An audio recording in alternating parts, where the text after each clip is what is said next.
Our ancestors built the first city as a beacon of peace on Earth. And it almost was. Until one night, an unseen force plucked it from the very face of the Earth and placed it under unfamiliar stars. It was a bountiful world with no sign of civilization. A world we named Paragon. With no way to return home, we adapted. New governments were built from the seeds of our past, and with them grew new ways of life. But the vices of old still festered. Organized crime bled out from the shadows and took root, preying on the foundation of our new home. But this world had one more surprise in store. A mysterious element in the atmosphere that gave a fraction of the population superhuman abilities. Under the leadership of the city's first hero, the Age of Legends had begun. 300 years later, Paragon thrives under the protection of its champions. And yet, the shadows of the past still linger. When darkness rises, it will fall to the next generation of young heroes to defend the first city.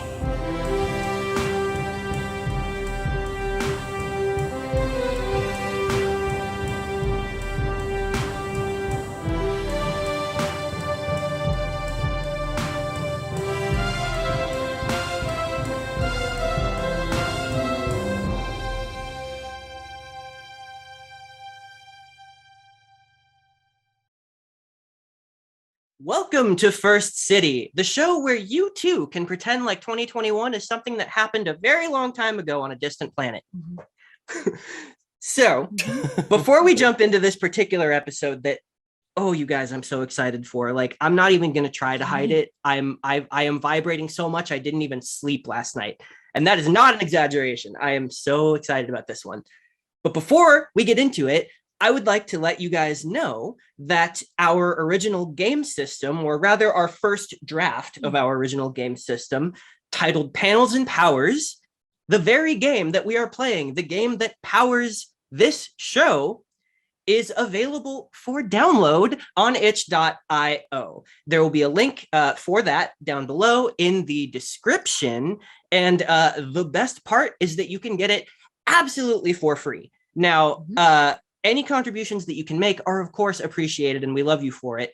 However, what is more important to us is the feedback. So please, if you haven't already, go ahead and check it out. Try it out for yourself if you want to, and let us know how it goes, because we want to make the best thing possible, and we want to make sure that when you guys play it at home, that you guys also have the best experience possible. So go ahead and check that out. Follow the link, and that is that. So, now, without further ado, previously on the First City.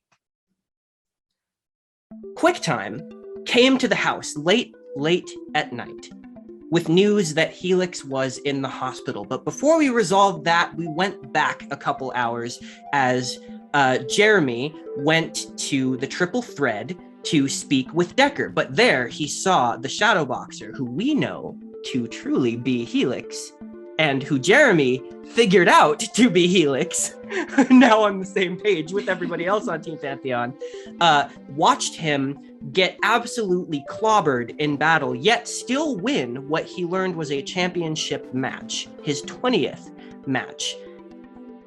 And returning home, finding the rest of the team at the hospital, with Helix having a super concussion. A tense but informative discussion was had with the rest of Team Tonitrus, and particularly Ivy, that led to a sort of understanding that, at least for the moment, you weren't going to try to take any big actions to tell Tonitrus what had occurred. This all led ultimately to Hairomone revealing a brand new healing power that functionally, seemingly, healed whatever damage that Helix had taken. After a little bit more private knowledge about something that Helix had been doing, given to Silhouette by QuickTime, you all went home and we found Silhouette reading up and remembering something, an address, a house, where two archaeologists and adventurers from many, many years ago sparked a memory of two people who left to go to Myriad, the very place that Helix once referred to as home. And most startlingly, what Silhouette remembered is they brought their 10-year-old son. We pick up on this moment in the late afternoon, cresting toward evening. The sun hasn't quite gone down yet. And we find Silhouette, I think, in her room, probably, on her computer, still staring at this image of a large, but not quite mansion-like house. A modest estate with a gate out front with the image, the symbol of a moon in front of it. You find yourself with these two pieces of a puzzle, it feels like. This image, this knowledge, and Helix. It feels very akin to having two pieces of a puzzle that fit neatly together in your hand, but you're still looking down at a largely unfinished image, unsure where to put these two interlocking pieces to make something fully cohesive. And as you're pondering this, Silhouette, you start to hear a gentle pattering of rain on the rooftop.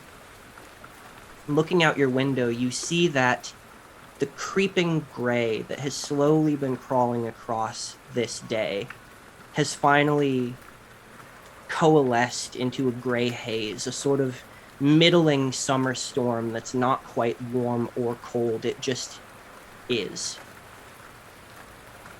There's room for the rainfall to get heavier as the sun crawls closer and closer to the horizon. And we'll pick up here, Silhouette. What do you do?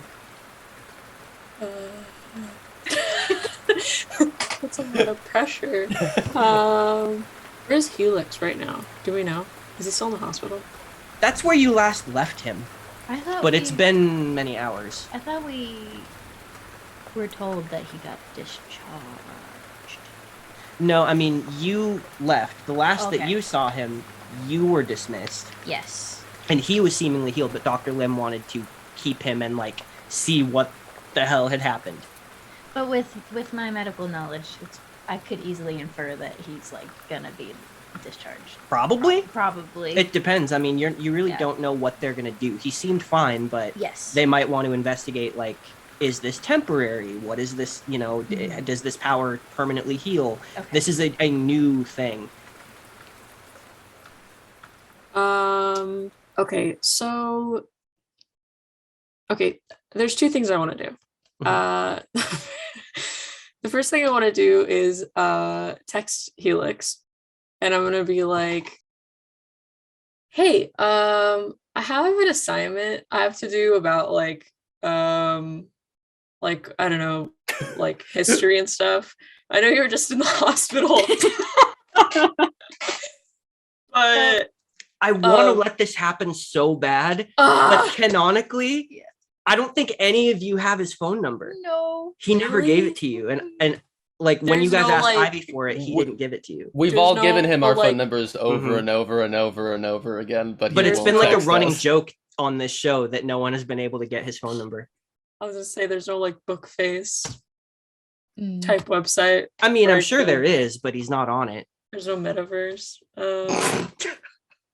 Okay. Fine. Whatever. I'm sorry. You email his school email.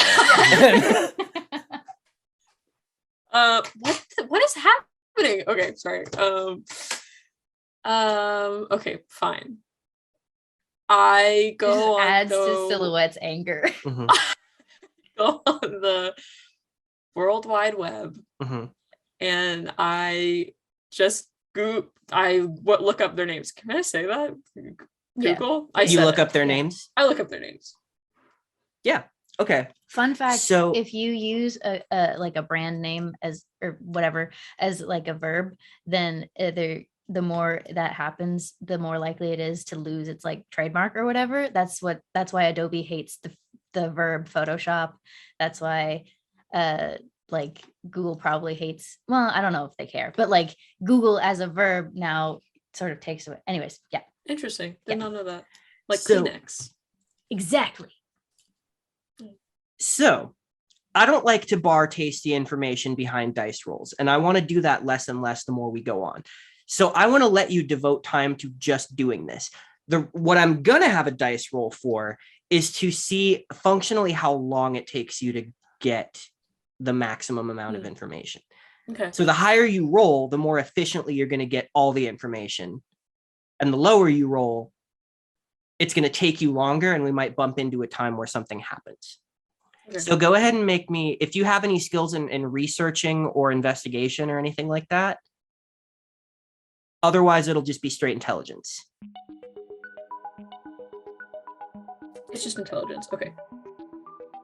Above 3 is Yeah, 4 through 6, and a 6 counts for 2. great. 4. 4 out of 4. 4 out of 4. So a full. Well, okay, because I got a 6. Yeah. But that still counts, right? So if you Yes. rolled 4 dice and you rolled 4 successes, that's a Yeah. full success. So that Find is this shit fast. excellent. You do find this stuff fast. So it only takes you about an hour, right as the sun goes down. Like right before the sun goes down, even, and the rain is starting to get a little bit harder. You just hole up and you learn this information. So some particular tidbits are that they did their best to keep their son out of the spotlight, because they were low key, but actually not that low key, poking the hornet's nest of crime sometimes.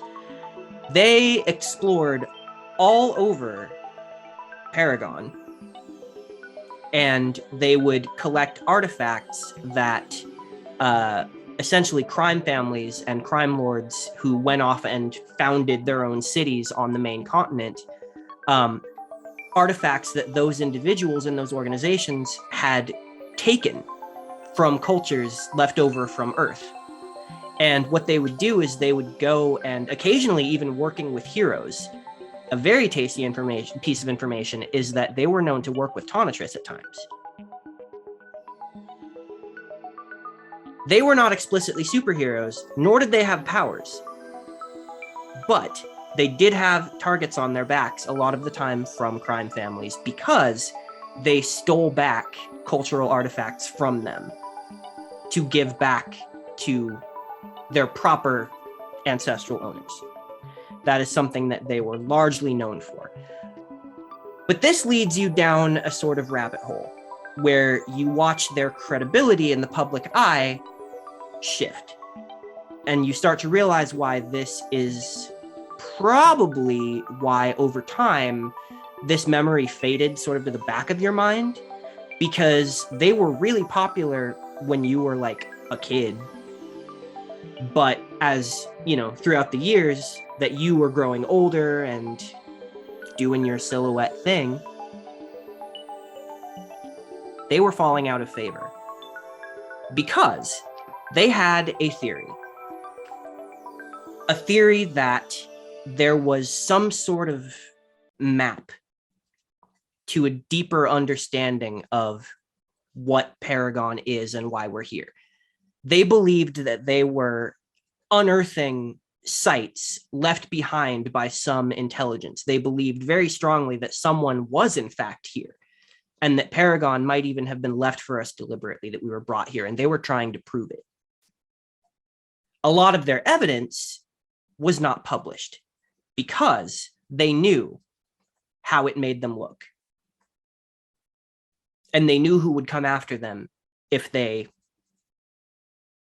you know, shined that spotlight of the places where they were looking. It was largely theorized by the public that they were looking for these sites in places that maybe they didn't have the jurisdiction to be looking. But that's the theory that we know. Bare minimum, they were very public about their belief that there was something here before, something on Paragon that brought us here, and they believed that they could find it. And finally, when essentially all of their public credibility had drained, they kind of quietly just packed up and left to go on a research expedition to Myriad, where they believed that there was another one of these sites. They believed that more answers could be found there. And they left 12 years ago. They brought their son who you cannot find a single image of, a single name.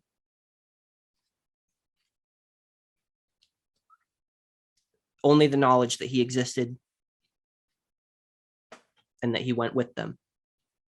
And all three of them, as stated before, were declared dead a very long time ago. Oh, what? That was going to be my question.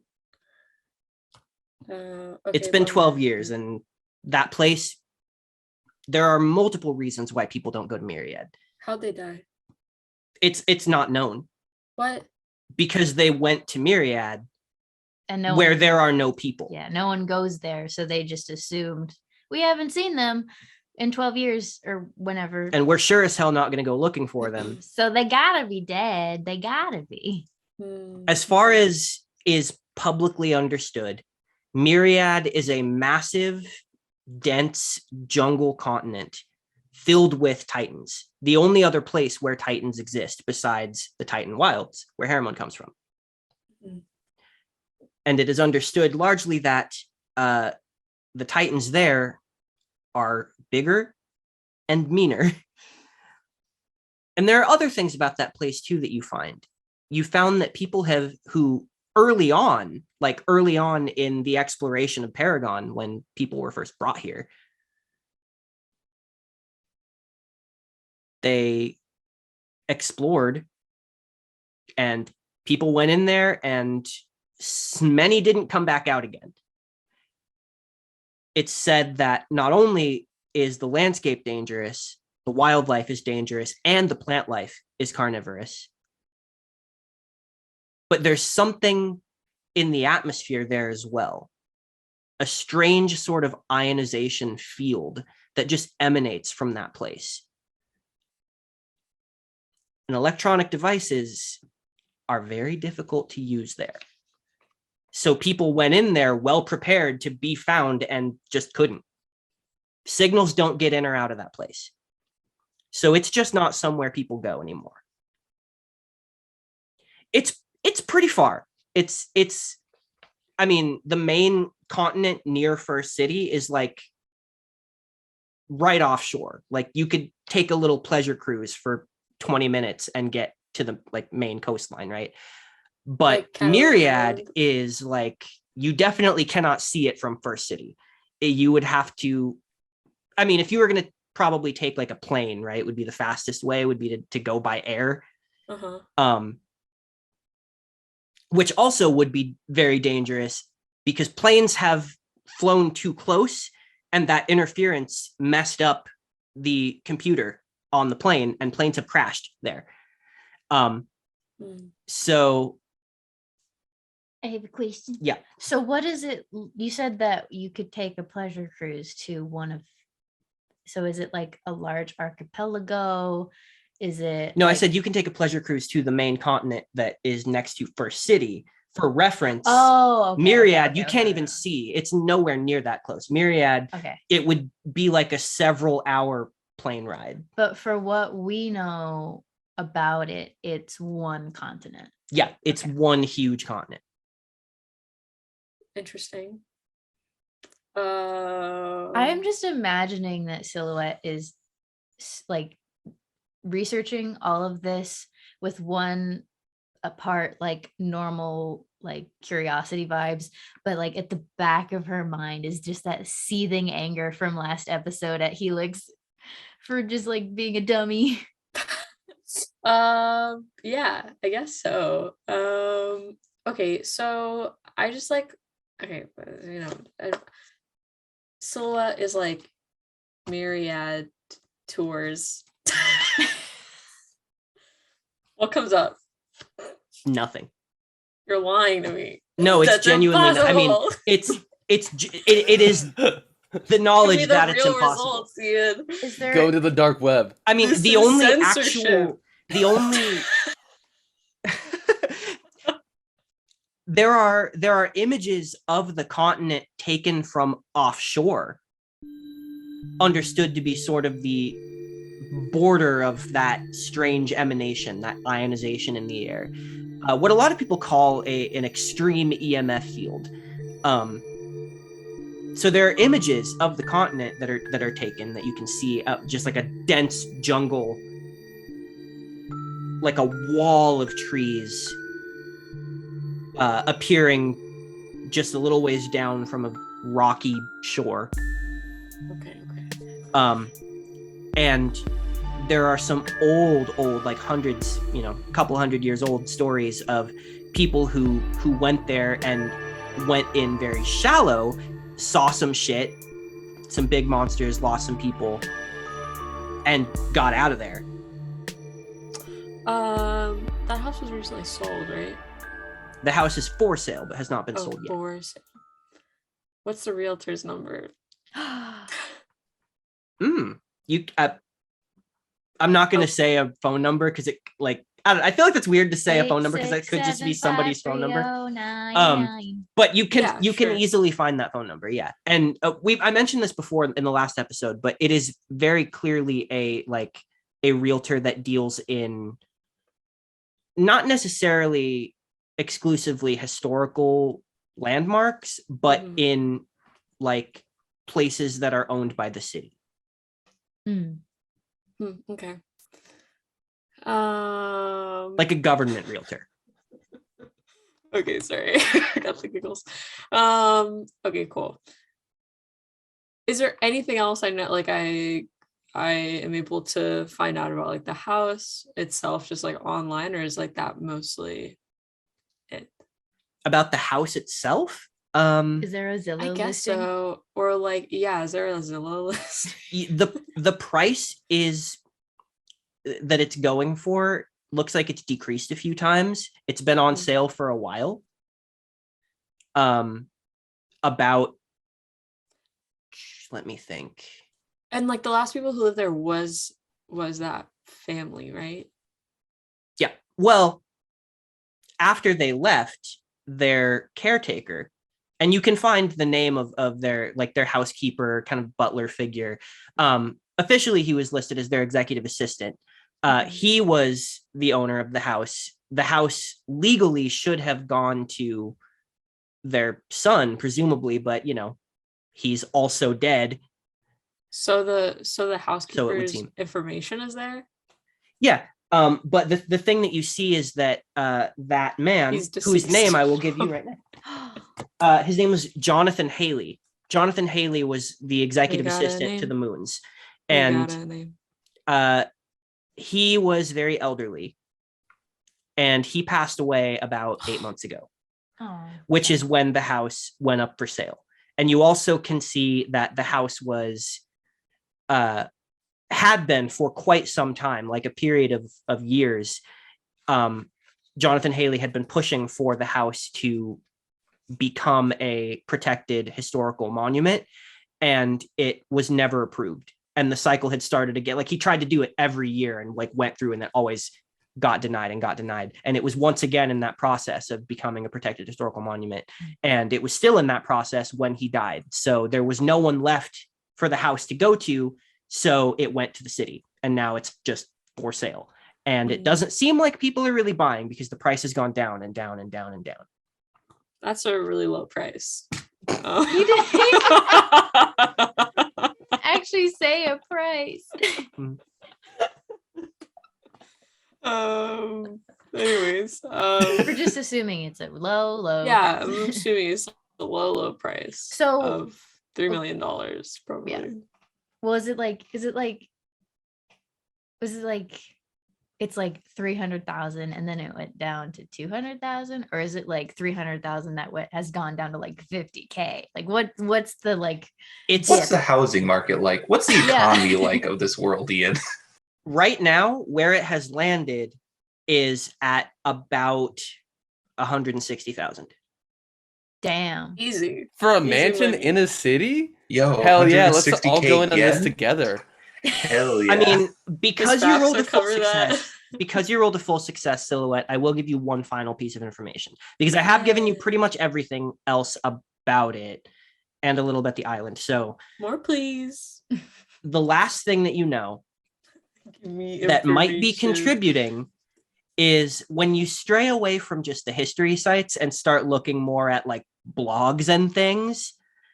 My favorite. You know that this house, they've had to do some security work because rowdy teens love to go to this place because they say that it's haunted by the spirits of the Moon family.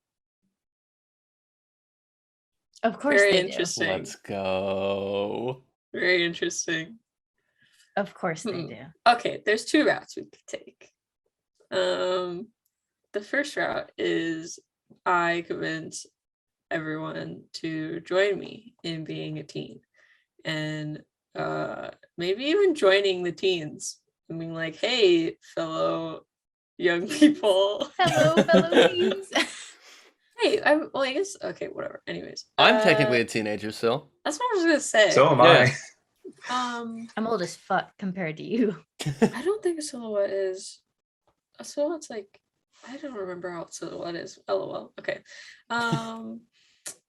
Or I can just like call the realtor and be like, hey. Well, my question for you is, does Silhouette do something with this information immediately, like within the hour that she learned it?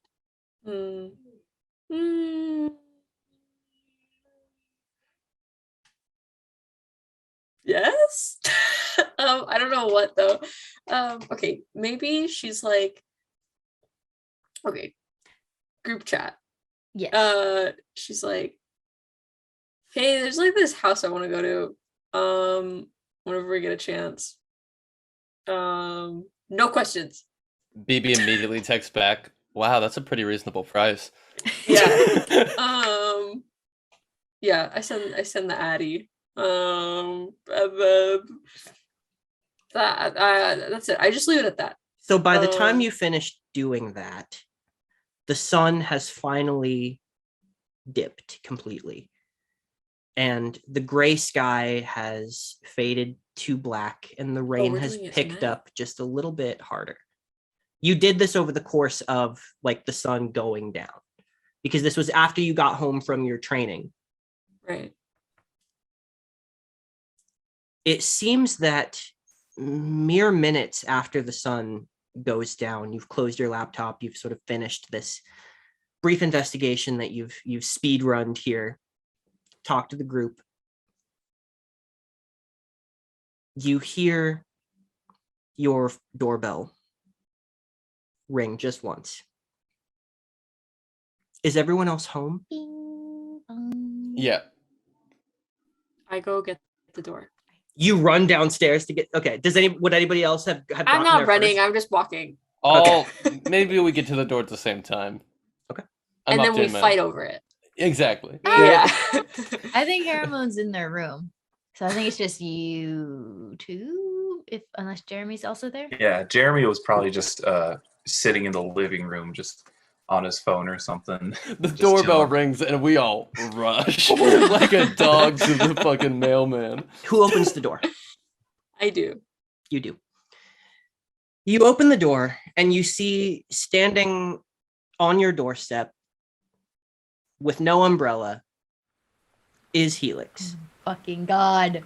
He's so dramatic. He's wearing a gray sweatshirt-like thing.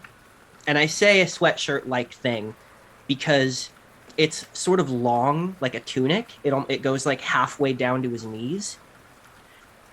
And the actual texture of it is like a mesh knitted texture. And it comes up into a hood, and wet black strands of hair sort of pour out from beneath the hood in his face. And over top of this sweatshirt is a familiar black leather coat, the same one that he wears as Shadowboxer. But this is the closest look that you've gotten at it, and you see that it's been very well maintained, but you can see the wear on it, that this might be a very old piece of clothing. It looks very sturdy, and it's kind of an older style too. It doesn't look like today's fashion, you know. What a little freak. And he turns his eyes up to you, and because you're the one who opened the door, he meets yours first. And you see that he's making an effort to sort of hold that eye contact as much as he can. Hi. Hi. You wanna come in? What? May I? Yeah, of course. I push BB and I kind of like I guess like put my, like guiding him in to the living room, and then Do you guys have a look coat over, rack? Like next to the door? Hell yeah, we do. What does it look like? A squid. It's one of the ones. I think it has the like curved bottoms and the curved tops. Yeah. He peels his coat off very delicately but quickly at the same time. It's like the sort of, it's not a dramatic thing, so I don't want to say it's a flourish, but it's a move that seems practiced so much that now he can just do it.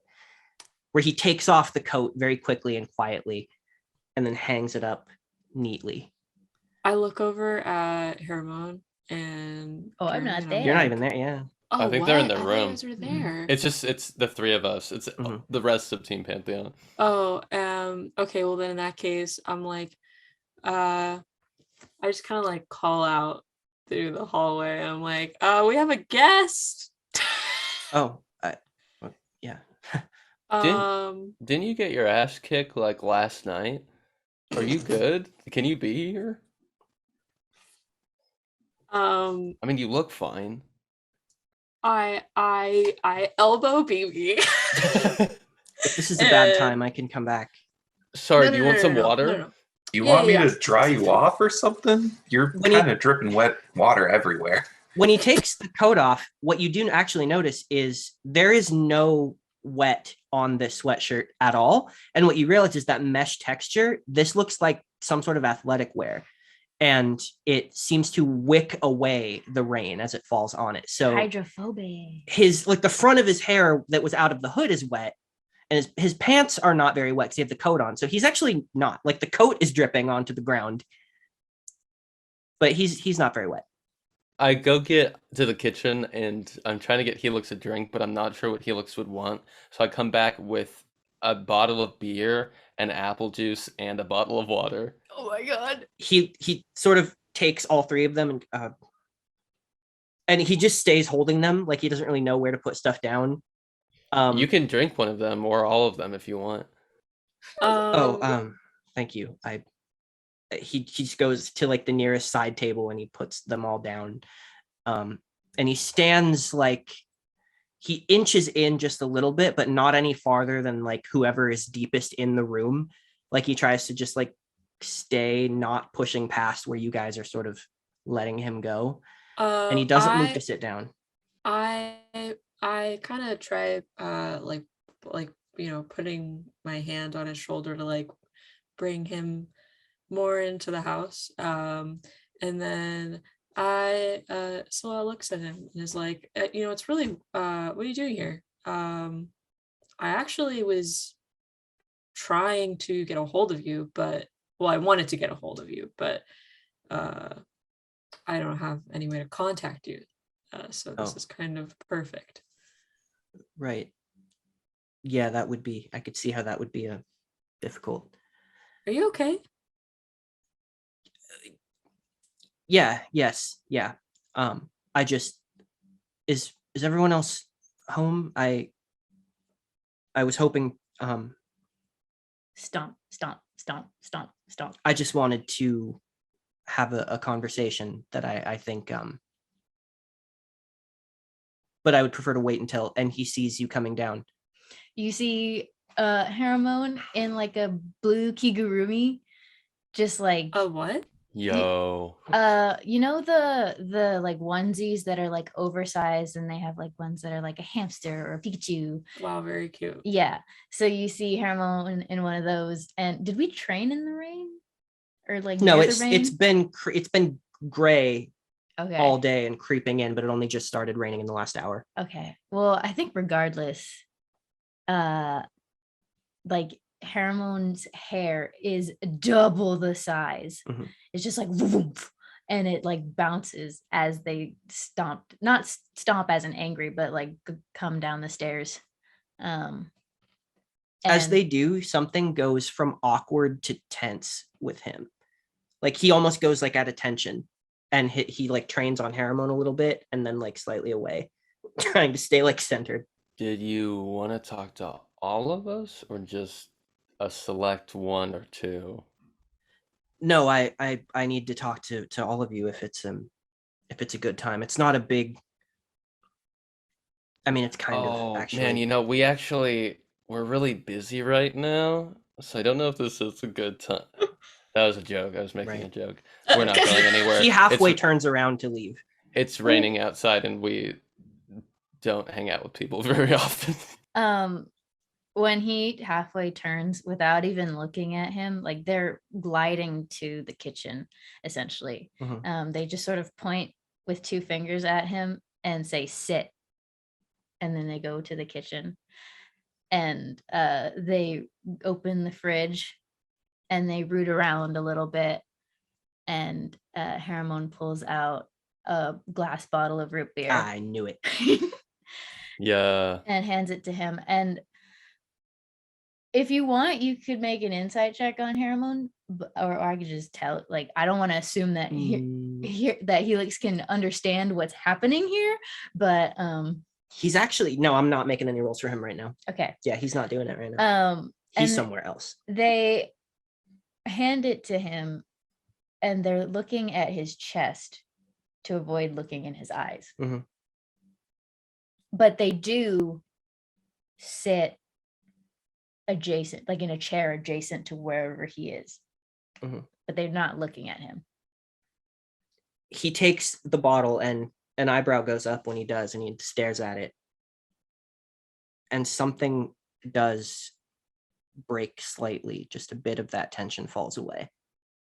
And he goes and he sits and he tries to take whatever position is like not sitting next to anybody, but still being able to like sort of be central to everybody, like in the circle, be able to address everyone. He looks over to Haramone. He goes, are you all right? Have you had? And then he stops because he realizes that he doesn't know if you've like told everyone.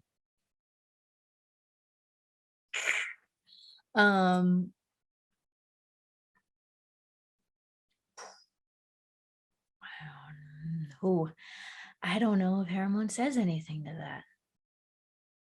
Ooh. If you pause long enough, he goes,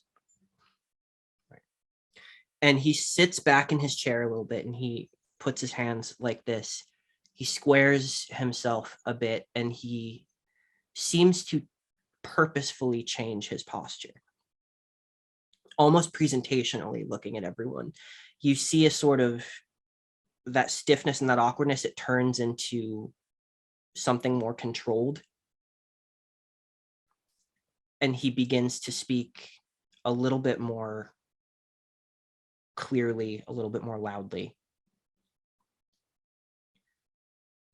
I came here to say that I have not been fair to you all. Since I've known you, but particularly recently.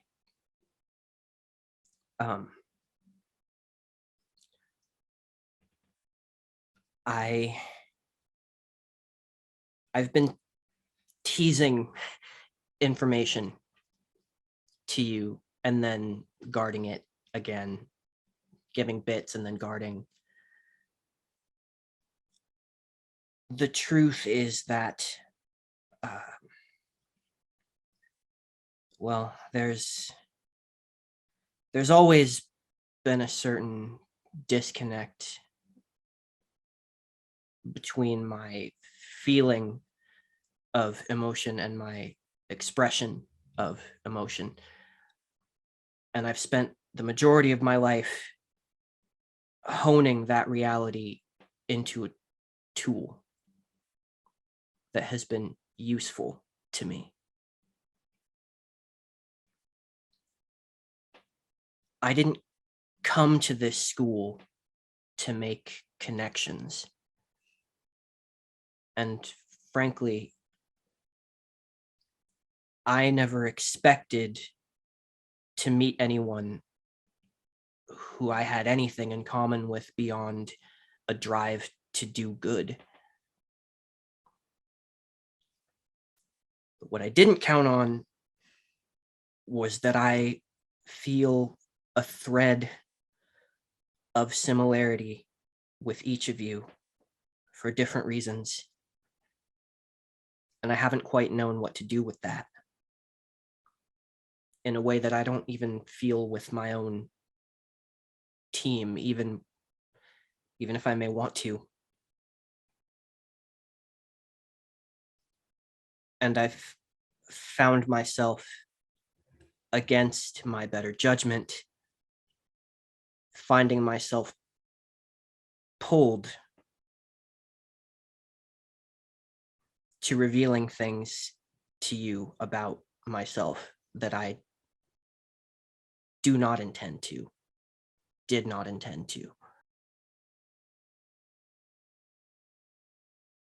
My intention in telling you who I was that day, I told myself that it was because, knowing you, what I had discerned about you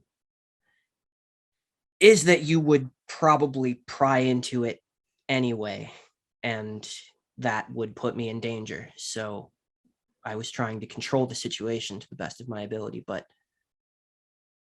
the truth is I feel somewhat safer with you knowing.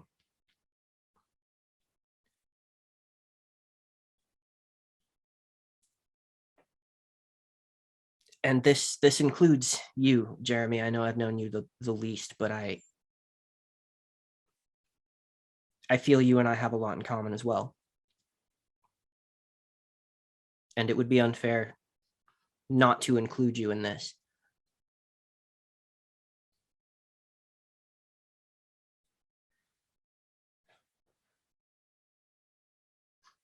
I can't stop you from trying to stop me. I will be fighting Blackjack.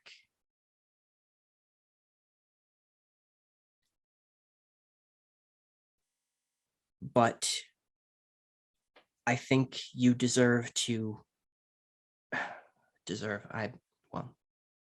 I want you to know why. You might be able to tell that words are not necessarily the strongest tool in my arsenal. So I'd prefer to show you. If you're willing, I would prefer to show you. Show us what exactly?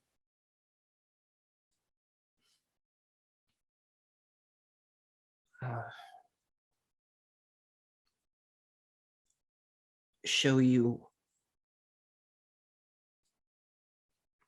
why I'm doing this.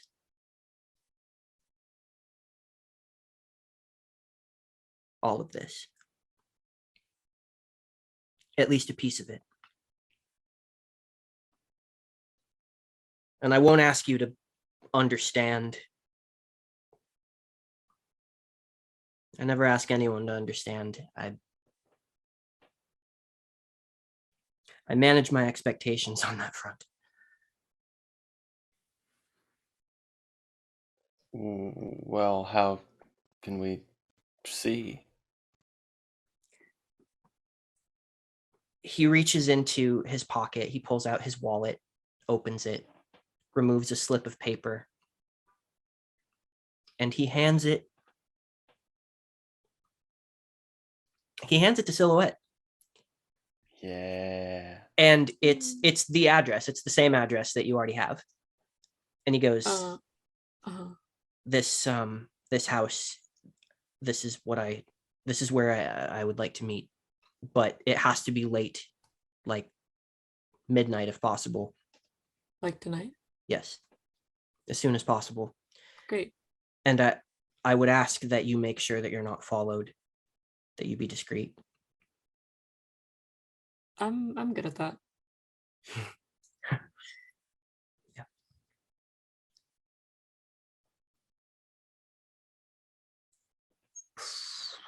For what it's worth, I am sorry if I've caused you any undue stress.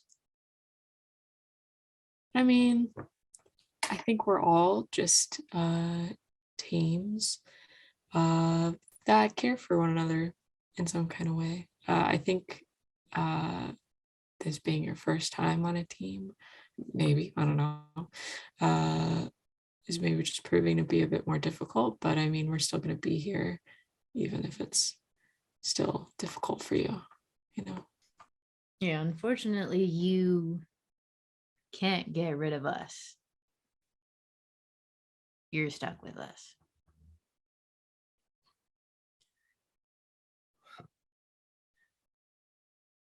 Be careful with that.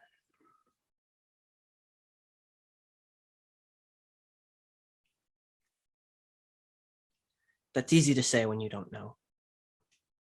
But that doesn't mean I don't appreciate it.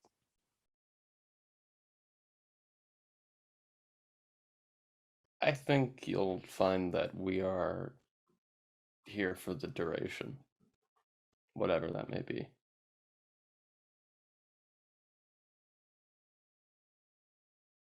Okay. So we'll meet you wherever this is tonight. Yes. Please. Thank you. And he stands up, and he does a motion that you haven't seen him do before. He actually just slightly bows his head a bit, and his shoulders start to go too, but he stops himself, and it looks like his hands were going to come up into some motion that involved his hands in this very fluid motion that he does, but he keeps them, they twitch too, and they stop. And he comes back up from it. He picks up, actually, as soon as he unsteepled his hands, he had been clutching the root beer, but he hadn't opened it. And he looks down at it, and he does smile, even if his eyes don't quite.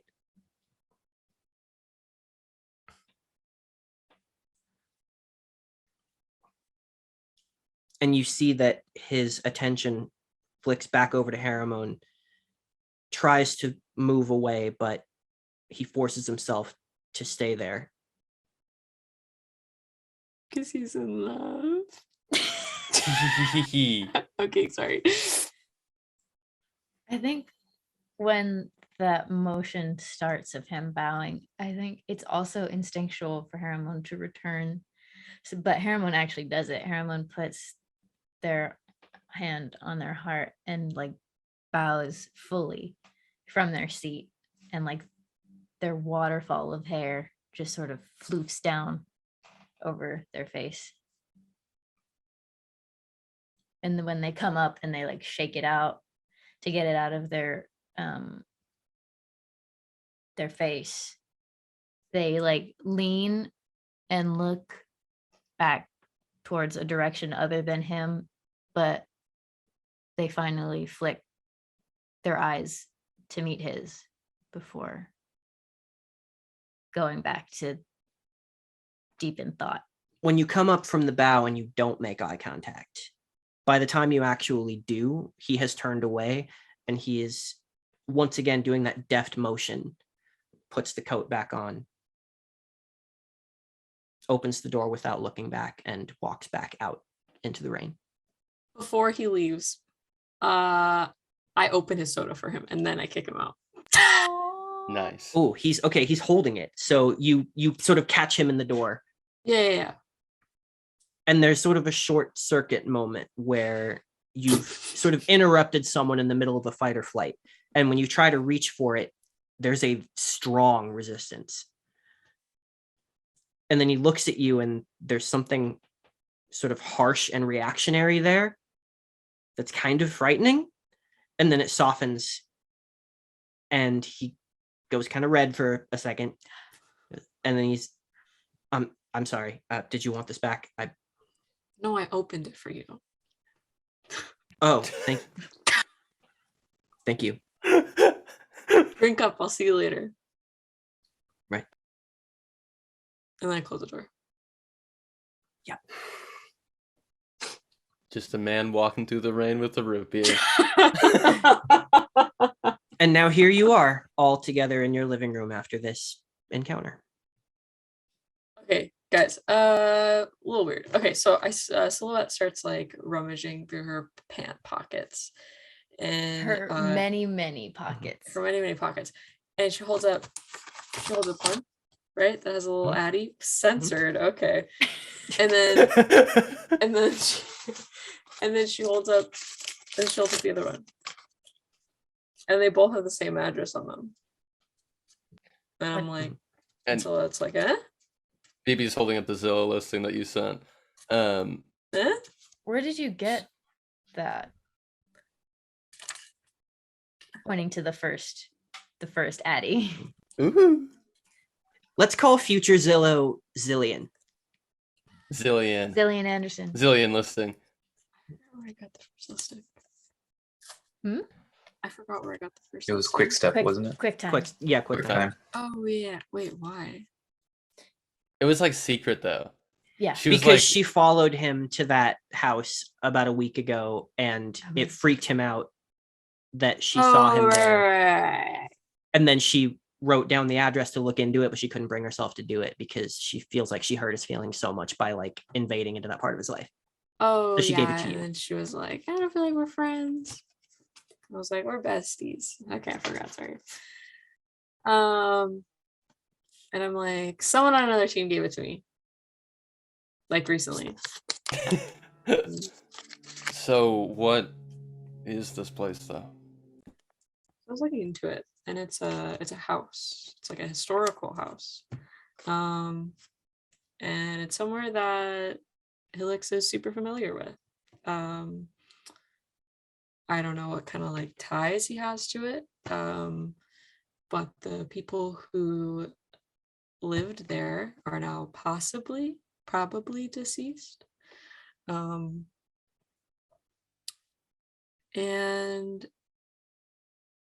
I don't know. I feel like it's probably like Helix's parents or something. I start rattling off like theories that I read off the blogs, and like none of it is making coherent sense.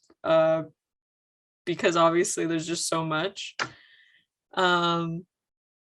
She's still talking really fast. And I'm most intrigued by the ghost theory. Oh yeah, so ghosts too. I don't know. There's like a butler. They had a butler. I guess they were that rich. So yeah, we're gonna go there. It's the place I wanted to go to, regardless.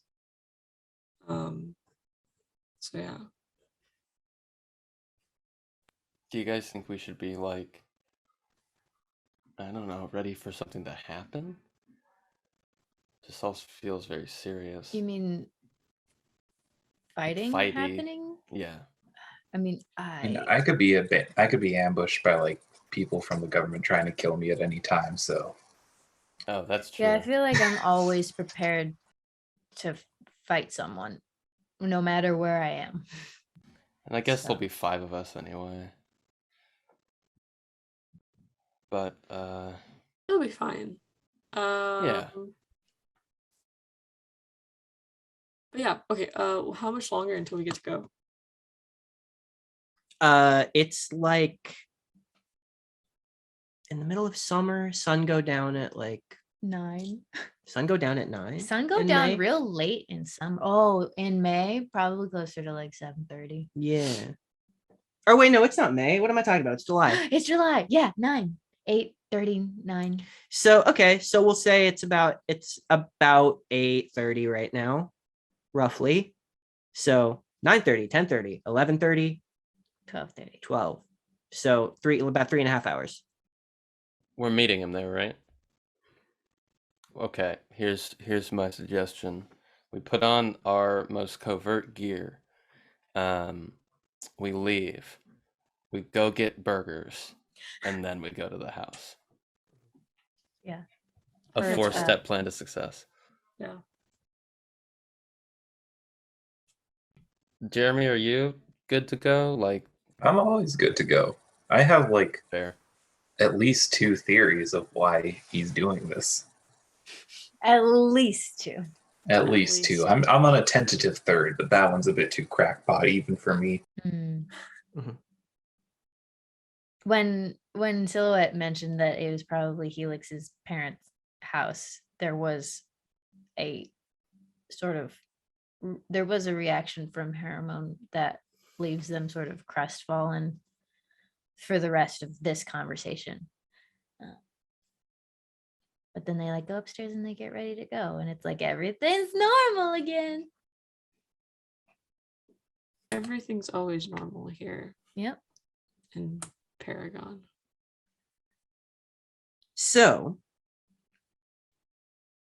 the night progresses. You have these conversations, Silhouette explaining everything that she learned. Maybe even talk about some of your theories, and then we arrive at somewhere in the realm of 11:30, wearing your discretion clothes. How do you guys sort of navigate trying to get there and not be followed? Because nobody's trying to follow you anyway. Mm-hmm. But he did emphasize that he wants you to not be followed. So if that manifests as you getting off the train early and then walking or taking different side streets or going through alleys, or I think our plan is just act like everything's normal, and part of that involves actually leaving earlier and grabbing dinner. Right. So it's we're just having a night out. Nothing to Cool. see here. And maybe we'll walk down this certain street that might have this mysterious house on it, but who knows? Yeah. Okay. So I feel like we're not really trying hard to be discreet. We're just acting like this is normal for us to do. So. And Jeremy's in literal disguise, right? Yeah, I got the glasses. Maybe we'll walk into a hardware store, get some glow sticks or something for fun ghost hunting. Hell yeah. So you, after dinner, make your way into sort of downtown, past the financial district, past where the entrance to Subterra Neon is, and make your way to the outer ring around the financial district, which is sort of a scattered residential area, until you get to just a little bit, right on the outskirts, the tall city building, still visible as a beautiful sort of skyline, still accessible, still close by, but not cluttering with immediate noise, sort of a distant hum of things in the background. Very quiet, late night. Until you come to this lone house with its lone gate. The house itself seems kept up well enough. It's not, ramshackle. It's not falling apart. The windows aren't broken or anything. It still looks very nice, except for the gaudy for sale sign that does not match with the rest of the very sort of peaceful, almost gothic, but much more homey vibe that this place has.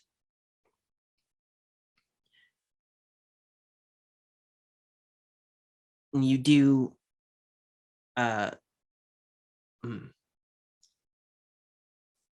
do I want to roll for this? to see if you hear Helix approaching. Ooh. Yeah. Okay. I love rolling. It's my favorite I thing. love to roll dice. I'm What, gonna take a look at his character sheet. What I've seen it and it's insane. stat? What stat are we rolling? Perception? Yeah. Okay. So intelligence, willpower. Ooh. But I have stealth. Yeah. Does that play into it? So And no, because it's his stealth, not yours. Oh. 3 out of 3. Ooh. same. 3 out of 5. So nobody I got love- above. Nobody 4 got out a of 4. 4. Ooh. Silhouette, Natasha you got a 4. I got a 4 out of 4, yeah. Wow. Damn. Okay. I'm stealthy as fuck. Or I guess I think I'm not stealthy. Perceptive. but- You're perceptive I'm of stealth as fuck. Yeah. Okay. Ty generally goes to the attacker. That's a weird word for this, but the person who's trying to do something. And the Wait. person who's trying to do something is trying not to be seen. So he sets the DC here. So, Silhouette, you get closest. Wait. If can I sneak up behind him and scare him? Oh my god, Who's he's gonna really beat the shit attacker out of here? me. Okay. I wanna if I can, Mhm. I wanna go invisible and I wanna go right next to him and I wanna go boop. I mean, you can go invisible for That's sure, what I wanna do. but you didn't successfully hear him coming. Okay. So because he rolled a 4. So you guys would have to roll above a 4 to perceive him approaching. So you don't even Fine. hear him. He is just suddenly amongst you in the same outfit he had been wearing earlier. The rain has stopped now, but the gray haze remains. And the air is just sort of warm and misty, creating almost a low mist. fog around the house. Once he is there, like, you are notably not there. So he looks around and he goes, is Silhouette not here? Yeah. And that's the Sorry, I first don't that know, you it's all just are so like, funny. oh my god, Helix is here. Yeah. Because she thinks you're tacky and she hates you. I go just to his side and then I reappear and I'm like, no, I'm here. Oh, good. I No, thought you said that to be just- yeah. discreet. Yeah, that good job. Very Thank yeah. you. And he looks at you all and he goes, thank you for coming. Especially on short notice like this. That's okay. So, are we throwing a party? Not exactly. I figured that was A another spooky party. joke. Silhouette didn't say that. I don't exactly know where to begin, except at the beginning. So I'll just tell you. He steps up closer and he looks at up at the gate, up at that full moon crest there. This is my parents' house. It's the house I was born in.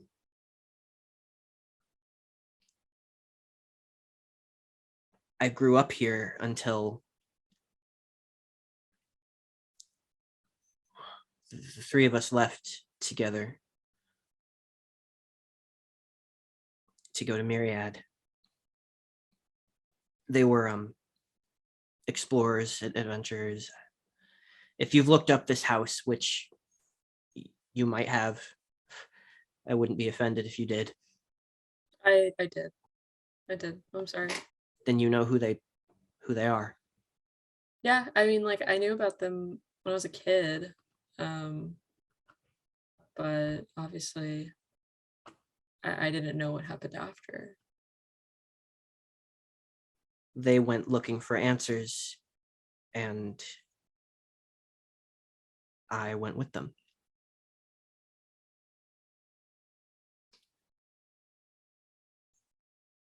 Suffice to say, I lost them somewhere along the way.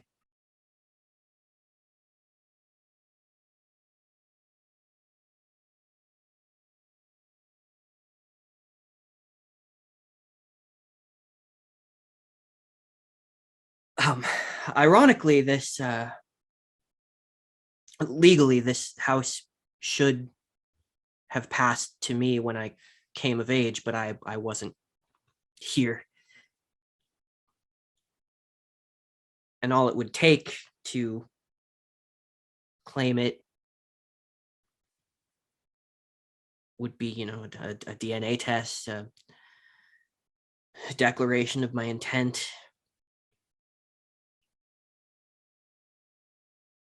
But to do that would be to reintroduce myself into this world, and that's not something I can do now.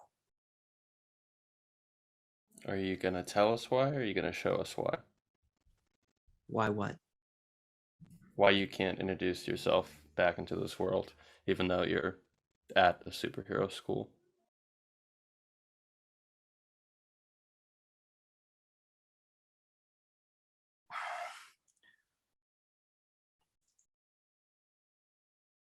I said I wouldn't try to ask you to understand. So I will say this one time, and you can do with it what you want. I'm telling you this because I believe that I can trust you, because I feel like I should, like I do.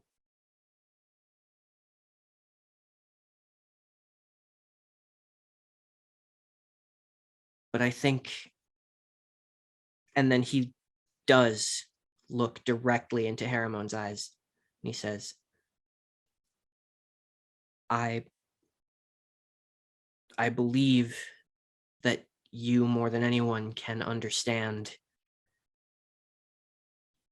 that many of the truths of my life and my goals are not mine to reveal.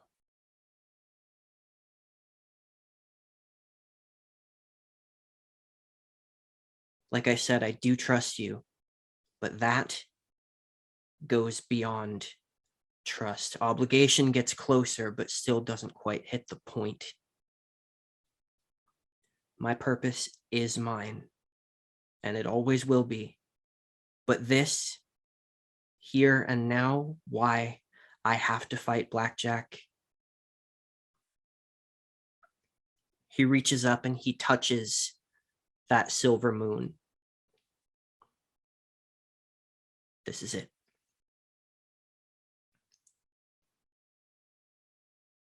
This house, for lack of me, passed to my parents. Officially, he was an executive assistant, but truly he was their best friend. He was like an uncle to me.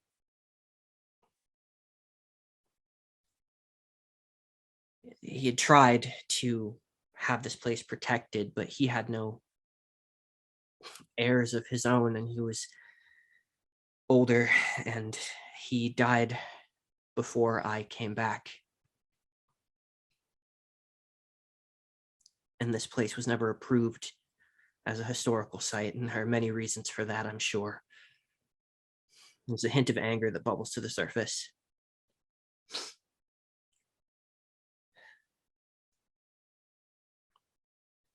But that being said, I have a little money saved up, left over. I've made a fair amount from the fights, but if I face Blackjack and win, I will have the money to give to Tonitrus or Fortress, the only two people here who know any of this until now.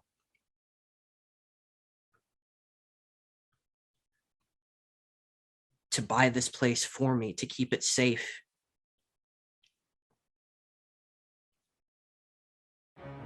I may have lost them, But when I'm strong enough, I will find them again. And when I do,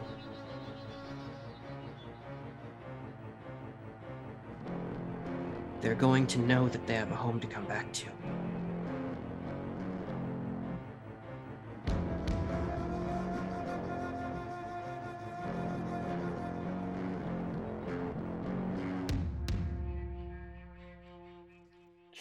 Are we gonna go inside? Are we allowed to see inside?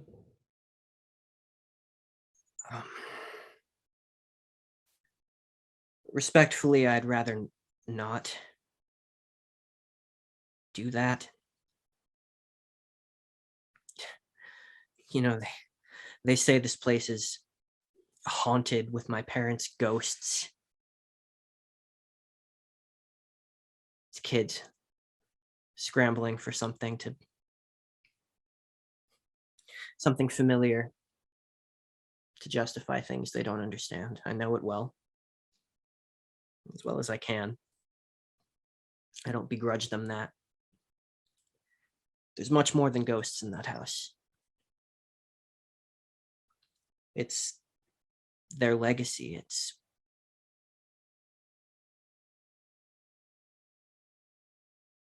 It's what I have of them here. And it holds things, memories, imprints. I can't tell you more than that.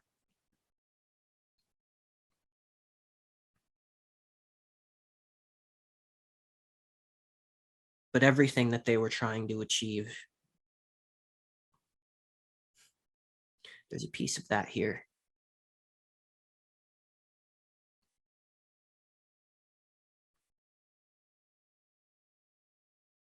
A piece that can't fall into the wrong hands.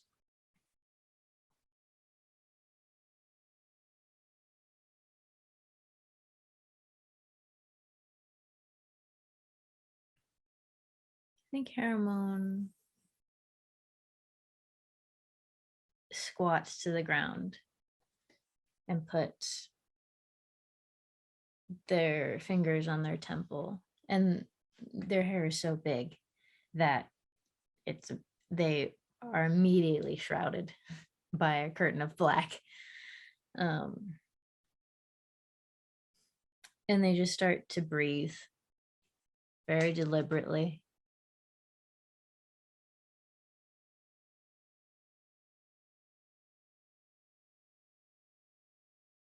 Trying to hold together.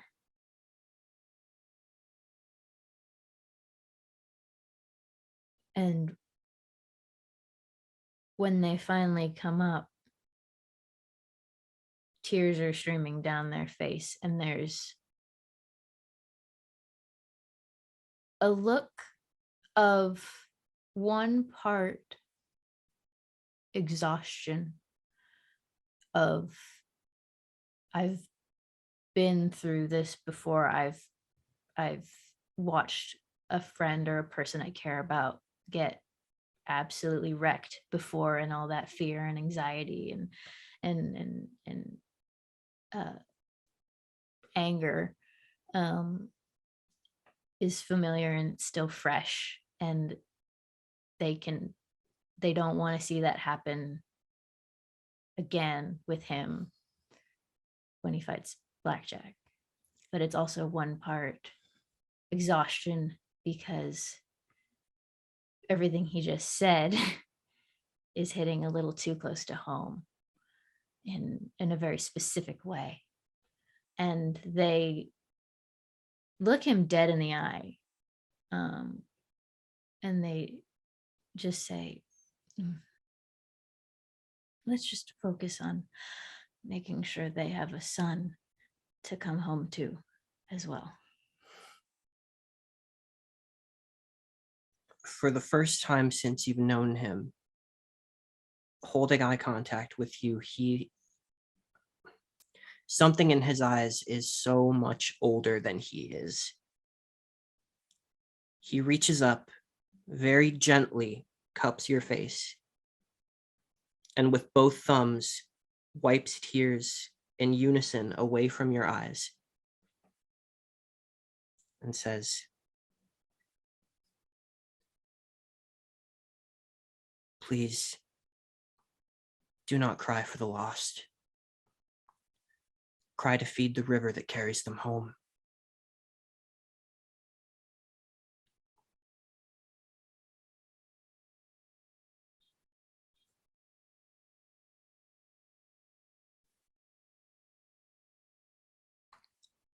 I think Haramon has to walk away.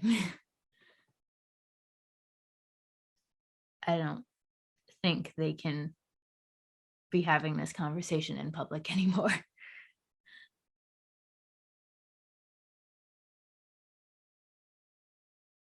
All right, well. Should we head back to campus? Or would you like us to stay here with you?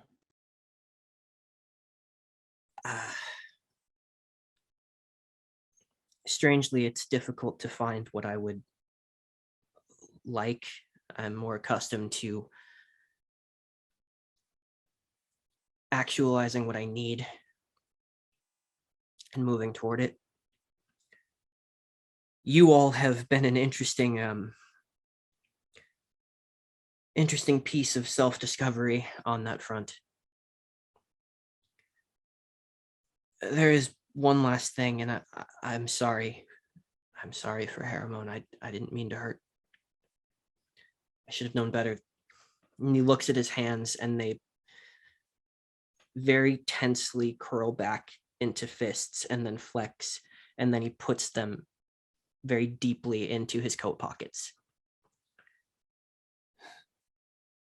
Would you please tell them if I don't see them soon before Sunday? There's one last thing that you should know about the fight with Blackjack. If you know anything about him, then you know that he has a tendency to extend invitations to his organization. I have a feeling that's why my previous opponent went for a lethal blow. His spot in the organization was up for grabs. He feared by me. But I have no intention of joining the ranks. I only need the money. And the reason why so few have prevailed in the ring with him is because not only is he an expert martial artist, but he has regenerative abilities. He heals almost as fast as he's hurt. And to make things fair, he allows up to 4 other fighters to join his challenger in the ring. He brings no one. Whoever I bring, if anyone, must be people who have defeated Decker.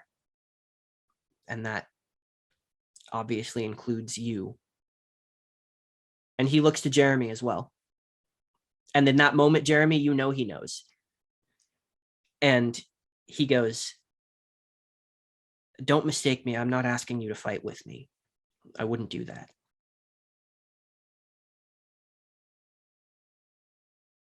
But I would be remiss not to tell you, all of you." And he looks over, if he can even still see Haramon walking away.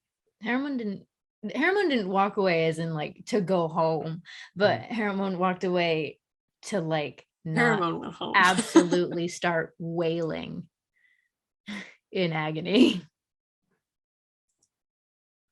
Well, I mean, like, what if we insisted? I would feel safer if all of you were at least there. I know you each have things to conceal yourselves, and it's not the most secretive forum, disguises or not. So again, I say, I will not ask you to fight with me.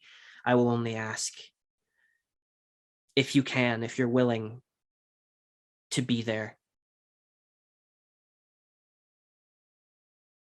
I mean, I'll be there. I'll be there too. When is it? It's like a week from yesterday. Yeah. But I think if you want Haramon to be there, you need to ask them yourself. We can ask them for you, but that's not... I'm still learning how relationships work, but I think it's more of a sign of respect if you ask them yourself. Oh, so much growth, BB. Thanks. If it helps at all, I think you're doing better than I am. Do you remember on orientation day when I bumped into you? And I called you a ballerina. Yeah. You told me if I'd been paying attention, I wouldn't have to do ballet. Yeah. I didn't bump into you. I sought you out. I hadn't really been around crowds of peers, certainly not in this environment, since I was a kid.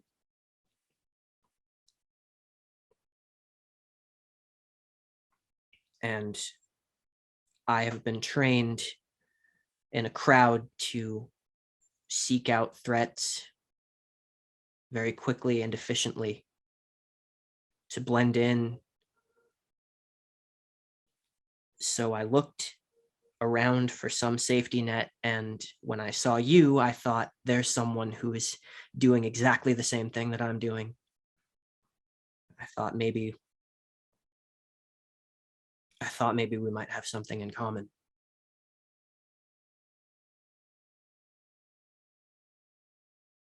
Well, if you ever need someone to bump into and I'm around, feel free. Oh. I do think we have things in common. And I think that might be that we're both incredibly guarded, but do have a lot to say. I don't know. But Team Pantheon will be there for you. You know that. I do, I think. But I should also acknowledge that in as much as I've been unfair to you, I've been tenfold for my own team. Ivy he's very dear to me. He's the closest thing to that's a horrible thing to say. He is my friend, and even though he knows so very little about me, he's tried the hardest and broken through the most.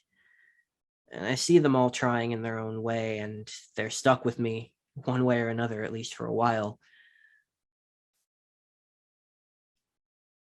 I think they deserve to know all of this too, and I felt that I could tell you this has been the most terrifying thing that I've faced in a very long time.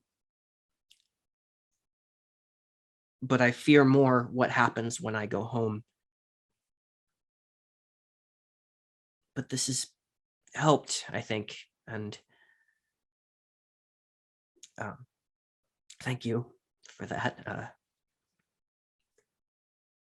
I'm going to tell them. I am. If I they haven't. want to know. Oh, they definitely want to know. I haven't interacted with your whole team a lot, but I mean, we've all interacted with Ivy, and I think we would all say that it goes beyond being your friend. He loves you, and he wants to take care of you like a friend or a brother would. I think all those doors are open. You just have to walk through them. Spent a long time in a place that didn't have doors, so. That was a good joke. Oh, I wasn't know it joking. was. I know it was literal, but I think that could also be taken humorously. Interacting, communicating. But yeah, I may stay everyone is here here. for you. Well, I may stay here a little while yet. You're welcome to go home. I know it's late, but I appreciate, you know.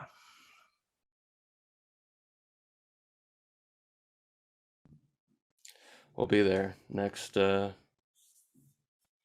week from yesterday. We'll be there.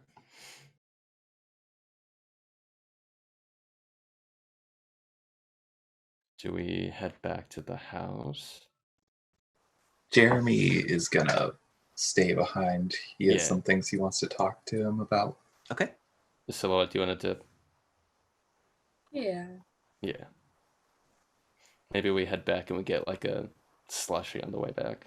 Hell yeah. Hell yeah. Slushy time. 1 a.m. slushy. Hell yeah. At the 8:12. Hell yeah. Um, The 812. God, I just got that. I was trying to do a future Sonic in my mind, where they're all on hover roller skates. Knuckles. Knuckles. So Helix is left standing here with hands still very much in pockets, his back to the city and his eyes on the silver moon.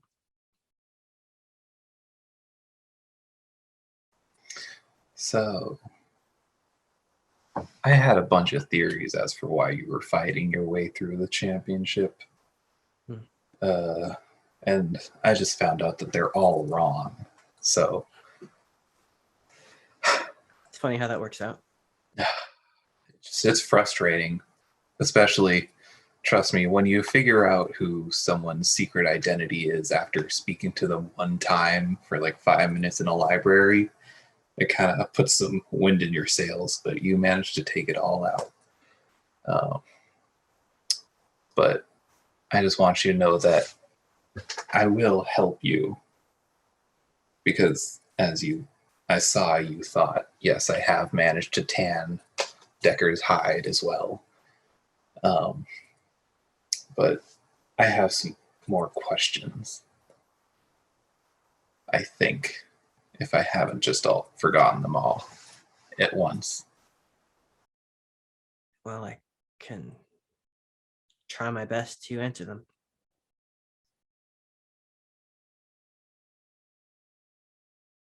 Yeah, I guess none of them really matter other than what do you know about Blackjack?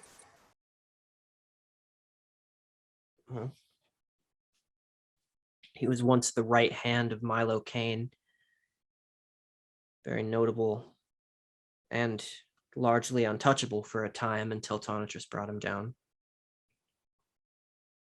And Decker conned him out of his club. A deal was made between Decker and Blackjack that Blackjack would not seek retribution. It's pretty widely understood that Blackjack had aspirations of his own and was happy to step out of Kane's shadow with Kane out of the way. Has his own organization with 20 members and only 20 members. Whenever he adds another, he drops the lowest on the ladder.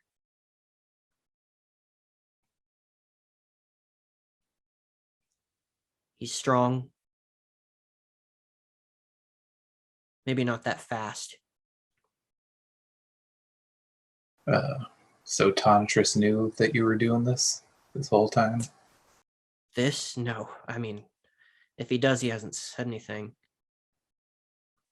He knows that something is happening. Honestly, I haven't really tried to talk to him about it. He hasn't pried. Just wanted to make sure I was okay, not getting into anything. I was vague in my responses. I wouldn't be surprised if he knows, but He hasn't tried to stop me yet. He knows everything I told you. He was... Well, I came to the Moonlight Academy through him. I came to him first because my parents knew him. They had worked with him in the past.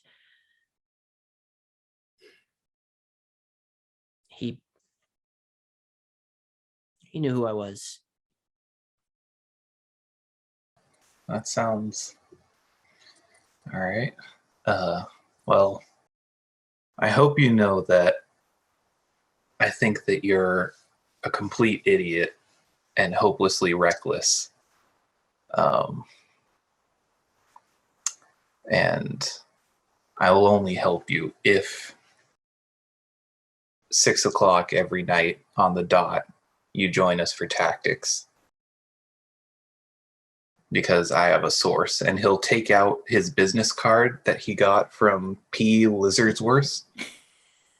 And he's like, I met this guy at your championship fight. He's been to like all of these. He has to have at least something on his podcast about one of Blackjack's fights. Well,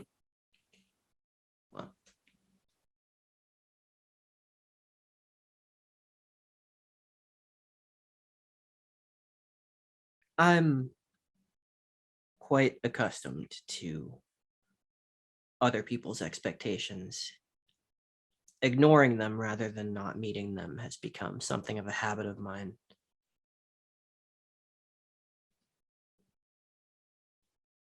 Yours may grow to mean something to me. But I don't think you can keep up with my hours. Okay, mister. I followed you home that night that you were heavily concussed, all right?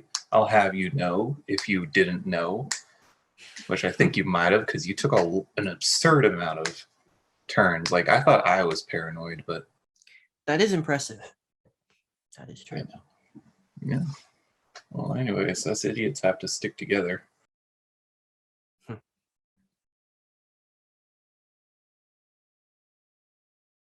Okay. Good. And try not to stay out so late. Otherwise, I think Lim might forget his Hippocratic Oath and just actually kill you. That I believe. I'll see you back on campus, I guess, and he'll turn away to leave.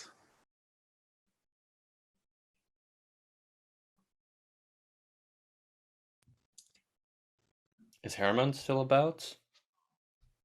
I don't know.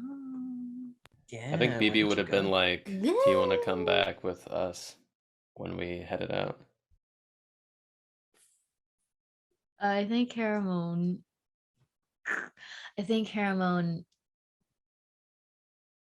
Just says,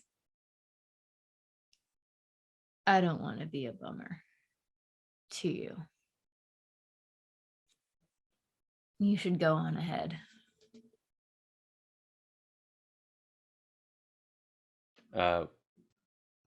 We skipped down along our merry way. And Hairomone does come home, but at a slower pace. So Okay. Gotcha, okay. BB leaves out a beer and apple juice and a water for you. that's how you make apple cider, right? You just pour apple juice into a beer. Uh-huh. That. As you all return home, we turn the page to a scene a bit later, or earlier, depending on your perspective. Still dark, but the mist starting to clear. As we see from a middle distance, Helix return to House Tonatress, open the door to his entire team, sort of sitting in the lounge area. We just see a glimpse of this through the doorway, but we're not privy to the sound of anything that's happening. We only see Helix stand there, and Ivy looking at him. Silence for a moment that we and they hear. Ivy says something. Helix's shoulders relax a bit. He steps inside and Ivy hugs him. The door closes and we pull around the corner slightly, getting farther and farther away. But we see soundlessly through the window into their living area. All of them sort of gathered around Helix. He begins to tell them a very interesting tale. And we fade out on that. And into the rest of this week. Now, this is a moment of transition and preparation. You have a number of days before Sunday. And I would like to briefly go through some of the things that happen. At least one of those things is something that's going to mess with our chronology a little bit. Because on Wednesday, you have your costume consultation with the Blake Agency. However, we are going to roleplay that next time retroactively. That's sort of a structuring tool for what you guys do with the rest of this week, at least up until Saturday, because very early before any of you wake up, the very next day, you all have a message from Ivy that's asking you all to come over for a discussion on Sunday morning to their house. Is that the day of the fight? Yes. Got it. The fight, which will be happening in the evening, like later in the evening, like 8. So I leave it to you guys to sort of briefly summarize. Montage. Yeah, a montage of key points throughout this week that you guys accomplish. And if any of them merit a deeper look beyond being relevant to this episode, they will get a deeper look next episode. Who would like to begin? I can go. Okay. Or Eric, if you have. This is really quick. I remember needing to talk to Troubleshooter about something. I think it was to do with like the road that leads to No Man's Highway. Did I already get all that information? You got a lot of information about that on your own. Okay. I don't think you've talked to her about it necessarily. Yeah, I hit her up a while ago and was like, hey, I'd love to chat about this if you ever have a chance. So I think that I hang out with her and maybe we get a drink. Wasn't there like a conversation that you guys had where she was basically like, I'm not here for frivolity. I'm here if Yeah. you're serious or something. Yeah, and you do get a response back that says, patience, cowgirl. God, I know what your schooling schedule is like because we have similar schooling schedules. Then if she's a no-go, I will ask Pantheon to help me figure out ways of fighting that are non-lethal and new ways to kind of use my I was going to say percussive powers, my concussive powers, for maneuvering and fighting, and maybe kind of asking her what her philosophy on being a hero is. With So I think Pantheon? BB yeah, Okay. I think BB's trying to find her own heroic philosophy. That definitely merits a deeper look for next time. That's a really fun thing to go into. That will also sort of lead us into that the costume consultation as well in a really, really good way. But she definitely will like adjust this week's training to focus on that. Mhm. And she'll show you like, you know, a more non-lethal approach, which she always does. She's Yeah. all you're learning is non-lethal, you know. But maybe, I guess maybe even using the laser powers in such a way, like her OG powers in such a way that is not just blatantly destructive. I don't know. Right. Yeah. I think you can get your powers at this point to a point where you can shoot someone and it's somewhere between your piercing and your concussive blast, right? Like, I think it would be fair to say at this point that you've sort of figured out how to shoot somebody and have it be a burn rather than a penetration. Nice. Oh yeah. You know, And I feel like then that's something you should be able to do by now.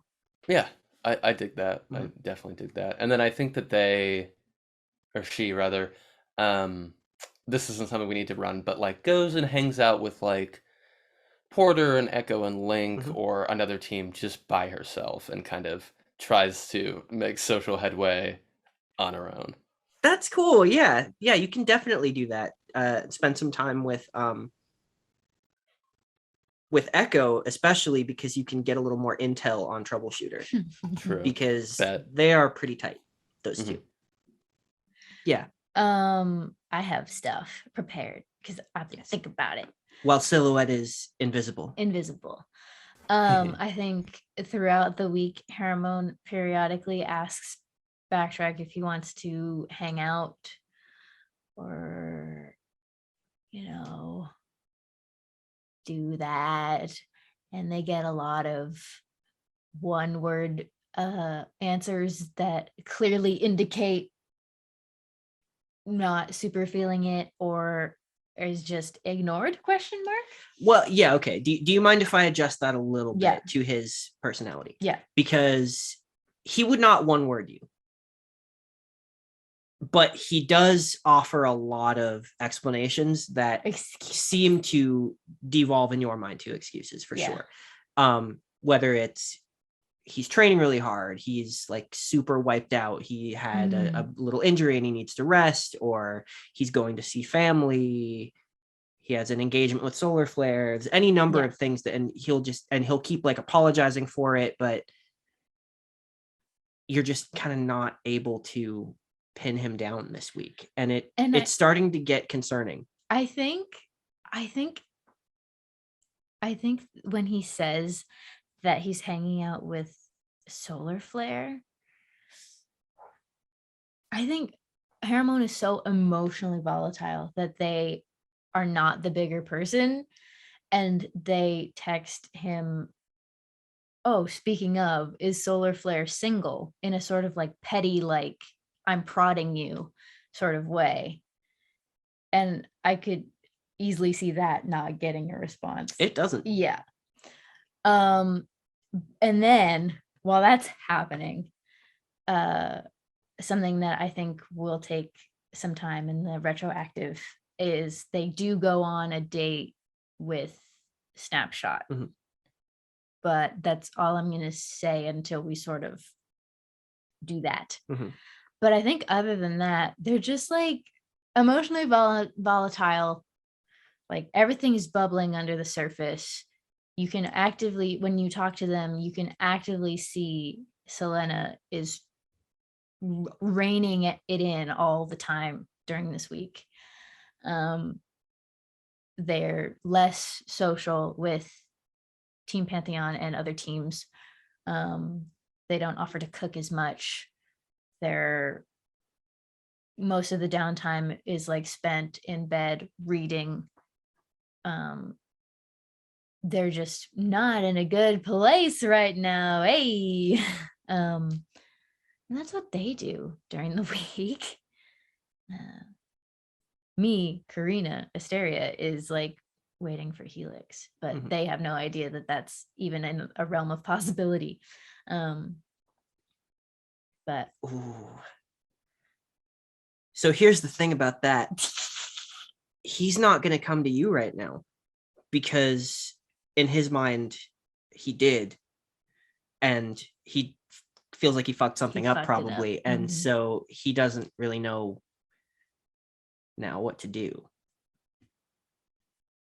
So he doesn't really try. Ah! Scream.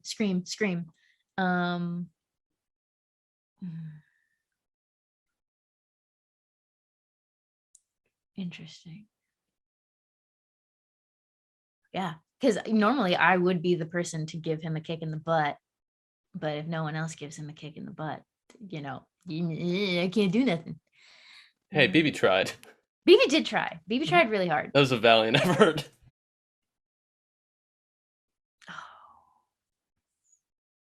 And I don't want to adjust course and say that Haramone would go find him, because I don't know if they would.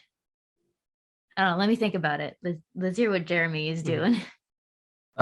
Jeremy, he is going to, on his own, early in the week, go and like set up an appointment with that doctor to like help start psychically looking back into what the hell happened the past 6 months without anybody else's. He's very much like doctor patient confidentiality. He's doing this on his own. He's going rogue, surprising no one. So you go to meet with the psychic doc, so Dr. Mary. Yeah. That is definitely going to get some attention. What I will say about that here is that she most definitely agrees to start doing that, and she begins discussing with you methods that you would be comfortable with. And as those methods are laid out and what that might entail, we're going to see where that goes. All right. Another thing is that Jeremy, I feel like he would notice Haramone's slightly off demeanor. And by slightly, I mean incredibly off demeanor.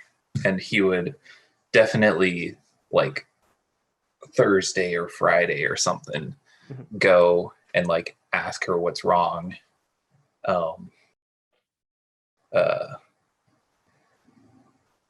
He'd probably like prod her. What? No, them, right. Apologies. Please edit that out. Oh no, I'm gonna get canceled on Twitter. He'd go and prod Haramone and kind of get them back into the thing, because in his mind they're about to go and risk their lives, and that's already dangerous enough without emotional baggage weighing them down. He wouldn't say that exactly, but like Okay, this is a scene that is directly relevant to what's happening and Yes. should be role played. Yes. all right. I'm That's- like, Do we do the tactical planning that Jeremy was talking about, of like listening to the podcast and trying to figure shit out, or does Jeremy kind of stack that information away himself? oh no, he brings it up for the whole crew. He's Hell like, I got this guy dresses like a lizard, has a podcast on fights. Let's see if we can track down what Blackjack can do. He's Plan this shit out. Okay. When Silhouette returns, I'm going to tell you what you learned from that, because it is relevant and it's a very smart move for this week. And you'll go in with some advantages. So like Friday morning, Jeremy will go to Haramone's room and just knock on the door. Just be like, you in there, slugger? Haramone opens the door. It looks relatively normal. It is in like a sports bra and like athletic leggings. No headband, so the curly bangs are sort of falling and framing the face. You've kind of been off this whole week, ever since we talked to Helix.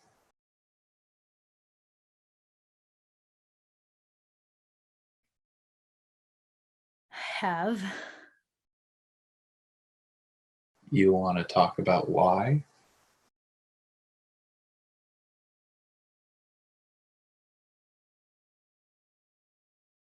And there's an anger that is not caused by you.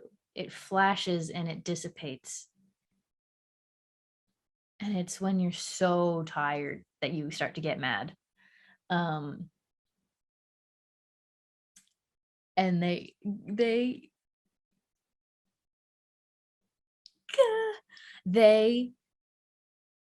say, stay here.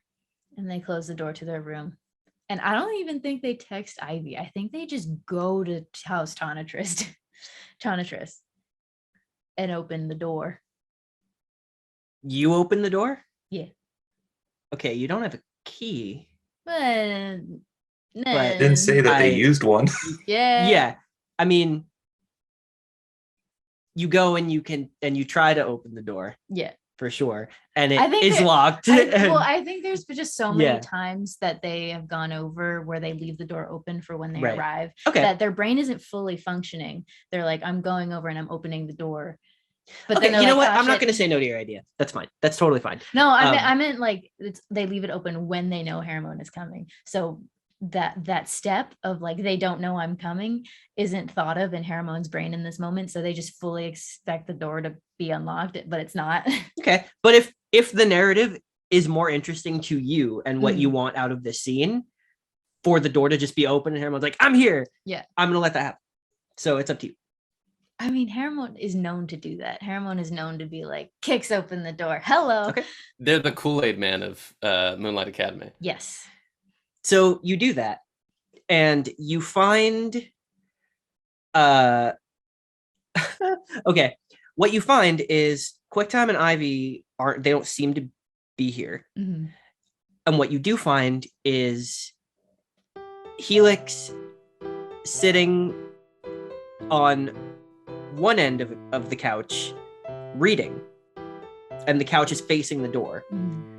On the complete other end of the couch, with much space in between, is Boomerang, who is playing like a handheld video game of some sort. Oh They're not acknowledging each other, but they are absolutely like parallel playing at this moment. And when you do that, Boomerang like jumps up, goes, "Oh fuck! Why'd you have to do that? Like, okay, hello."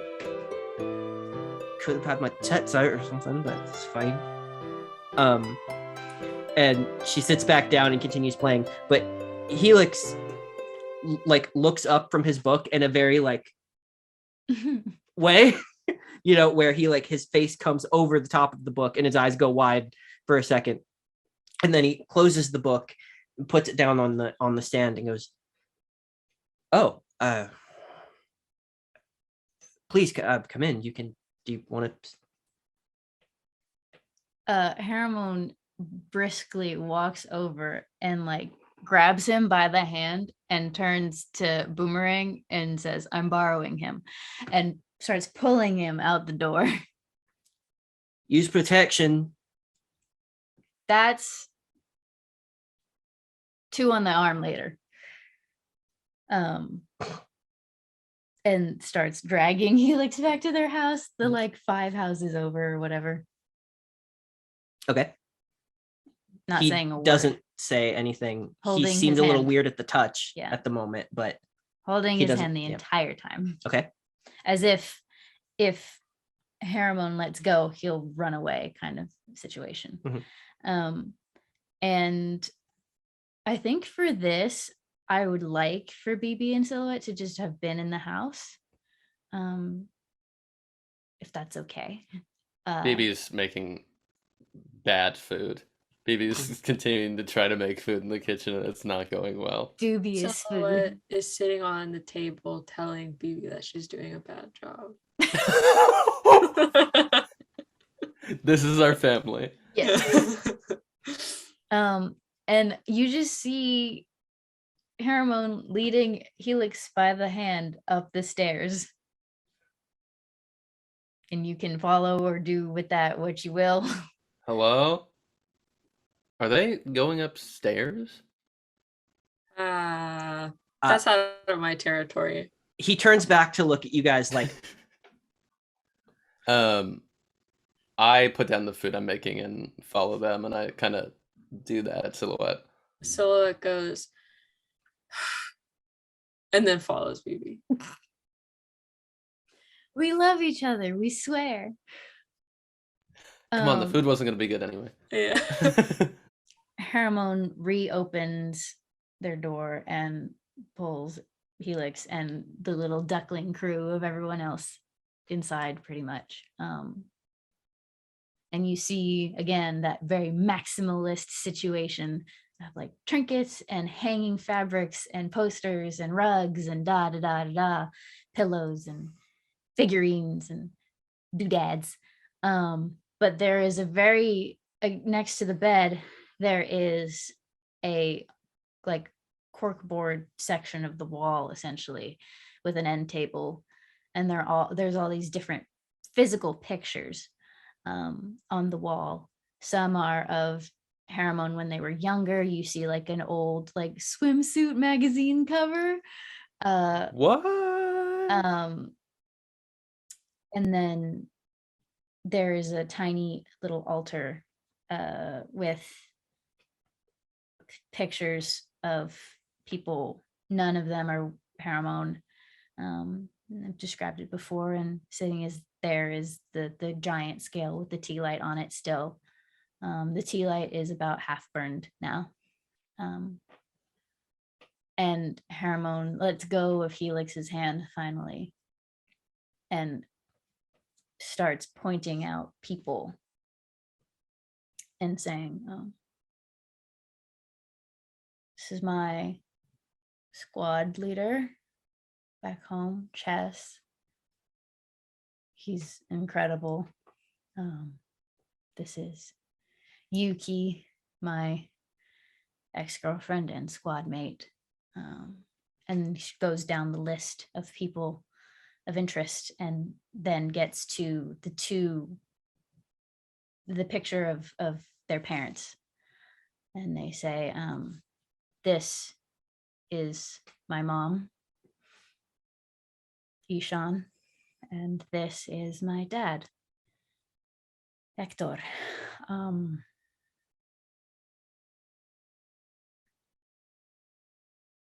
My mom died 3 years ago, and I, wanting to be everything that she ever was and more, was destroyed. And I wanted revenge against an animal that was just acting on instinct.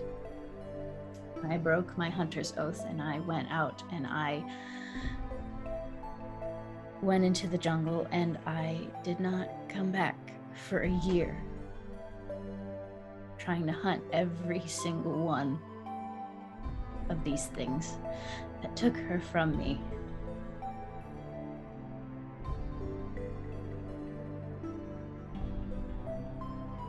And when I came back, I didn't stay very long. And my father, who had been dealing with the heartbreak of losing his wife and then losing his child and getting them back and then losing them again. The next time I came home, I found him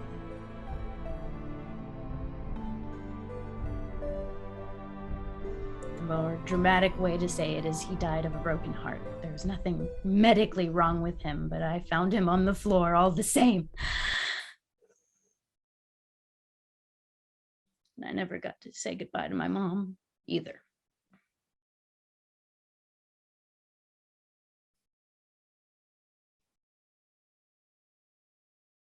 So driven without a goal. I mean, I guess there was a goal. I really went out there to die.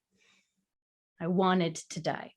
I didn't care what happened. I just wanted to kill and to die and not to deal with it ever again. And I guess this whole time,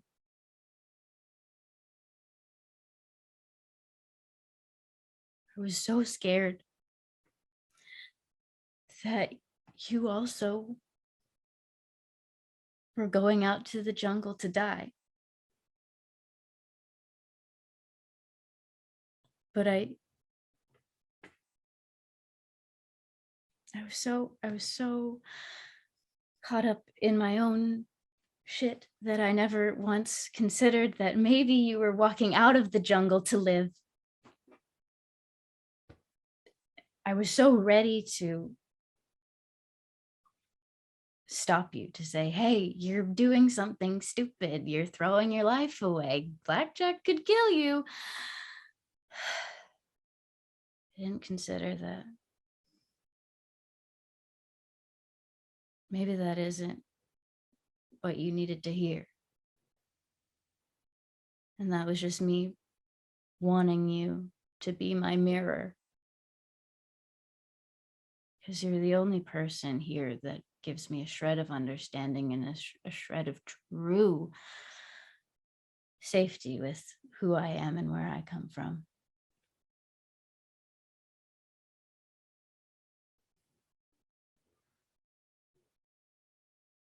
And this week, me being off, and I turned to Jeremy, has just been me trying to deal with that.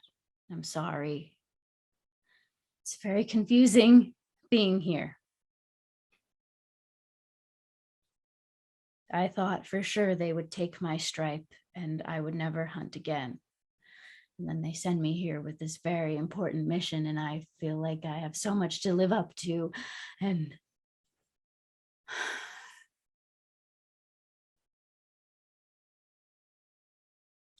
I'm trying to do better, but it's hard. It's hard.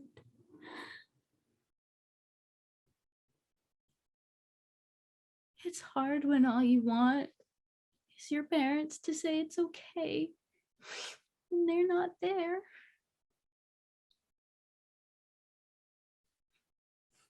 All you have is the stars, and they're so far away.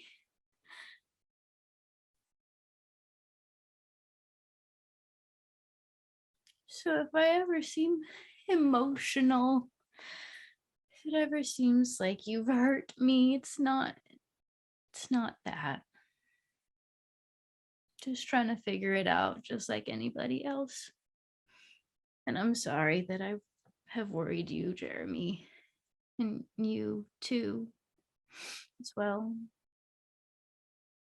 I don't want to be this crying mess all the time. But the only time I don't feel truly alone is when this one is here. And the fear that you would no longer be here because you would be dead is a little overwhelming.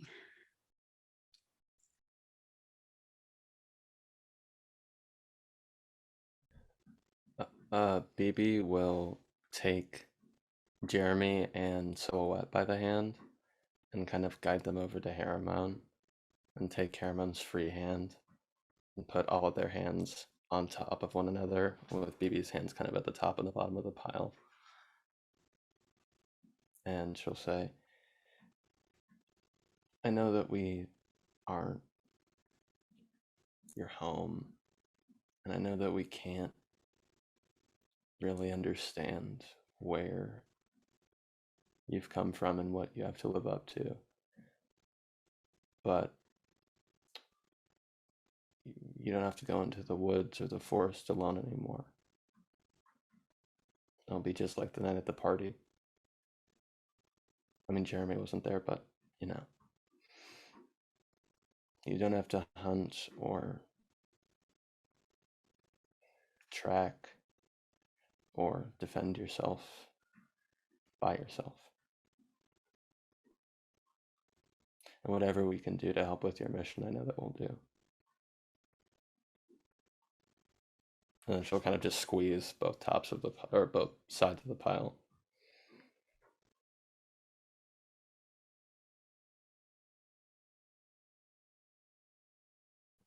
I'm sorry. he says, and he's standing facing you, but apart from the huddle that you've done here. He's very notably keeping his hands still at his sides. I'm sorry in the way that any real feeling person would be for loss and pain.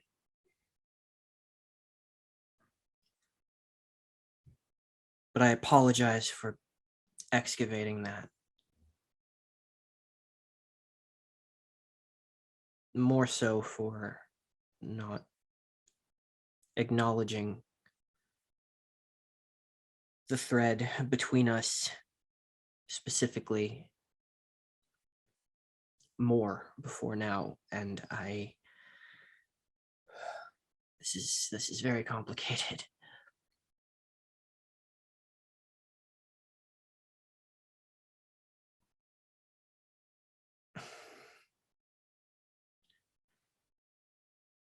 Logically, it's possible I never should have let you into my room to see my map. I shouldn't have called it home in front of you.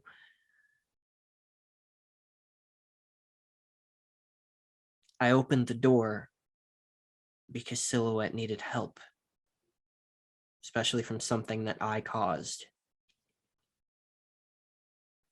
But a part of me was glad that you had seen it, and when it slipped out, it did feel right, because you are right. You and I have something in common that no one else here does. And I can say that about each of you. But with you, in a very distinctly personal way that touches something that I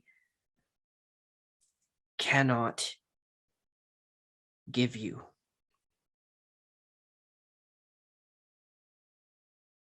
Or anyone, no matter how much I may want to.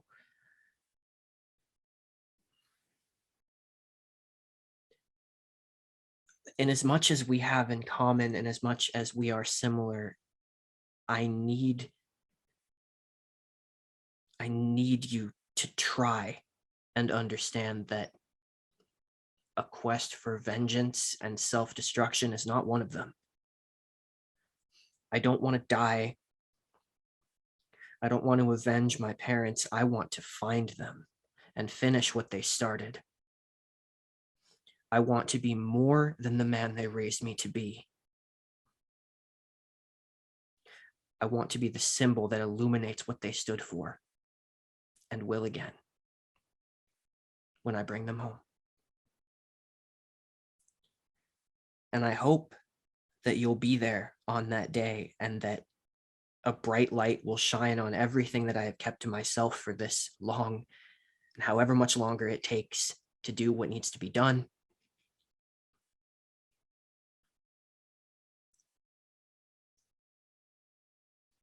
But until that day comes, don't apologize for trying to find a mirror in me. You're not the first. You won't be the last. I project something to protect myself, and people crave a mystery, and a mystery congeals into an archetype. That's why the city is the way that it is. We make everything mirrors to make things easier for ourselves, to set our minds at ease. There's nothing wrong with that by itself. You're only the second person to actually vocalize it and be aware of it, and truly the first to have said it with a real semblance of understanding.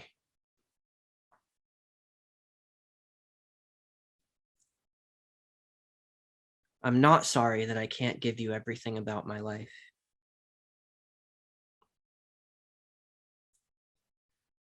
I am sorry that I haven't tried harder to be your friend.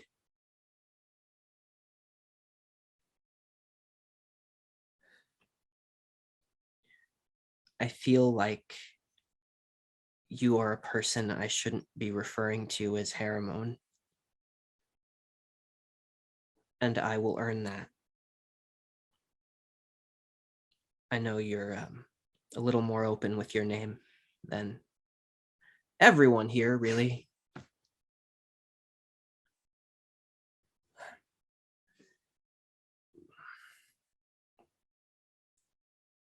I guess mine is, I mean, if you dig deep enough, you can find it eventually.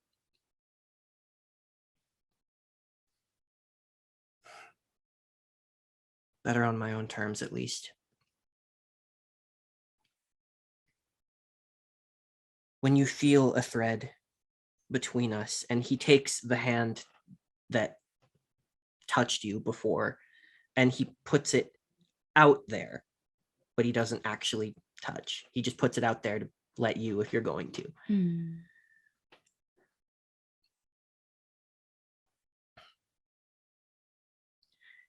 In a moment when you feel that thread away from others, when you need me and not what anyone else, including myself, needs me to be,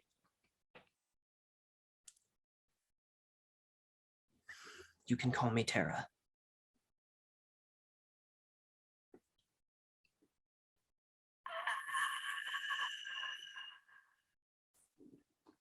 Wow. In the moment of sort of silence that follows that, There's not that much of a silence. he'll pick up on any beat that he can take, though, because it's a weird thing for him, and he tries to fill it before a reaction. You can see him with your perception trying to preempt a reaction to it. And he goes, the ERRA, but like Earth.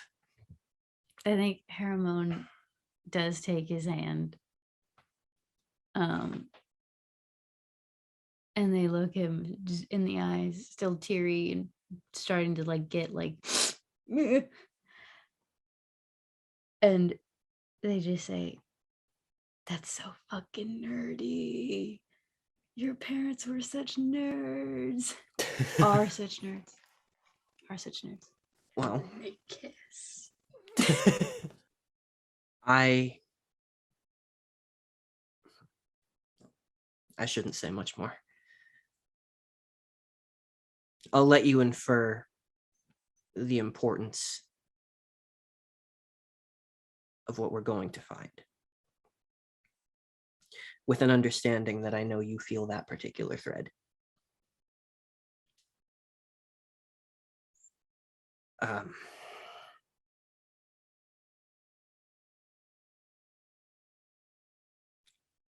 He very much doesn't know what to say now. He's like a person who has been emptied and hollowed out, but isn't crumbling, is just confused.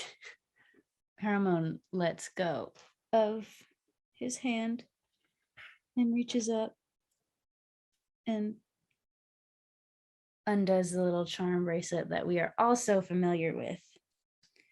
They wear all the time.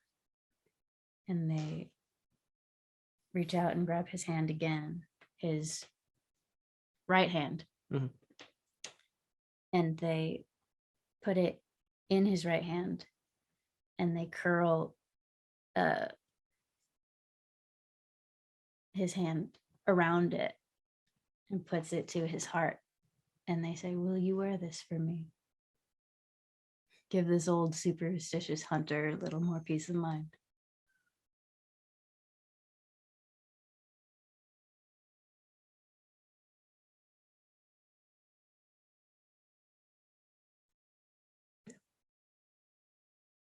I can do that.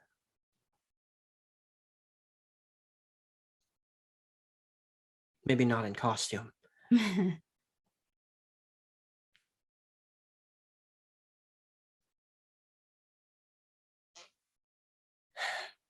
Sorry, that was a lot. that was a lot all at once, but I feel like it was gonna happen sooner or later. So it's probably better before you guys, some of you, I don't know, fight for your life. I can't get involved. I can't. What? I understand. I can't be exposed like that. But I can be there. I Take can pictures. be ready Big to pictures. help. I just can't. Can't be known that I'm there. I know Ivy wants to have a conversation between all of us.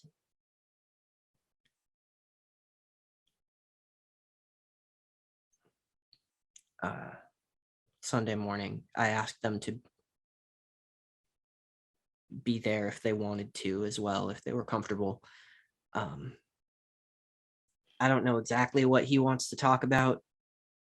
But I do have a lot of things to prepare. If you'd like to compare notes on blackjack and try to prepare things, but I don't know if you're even going to.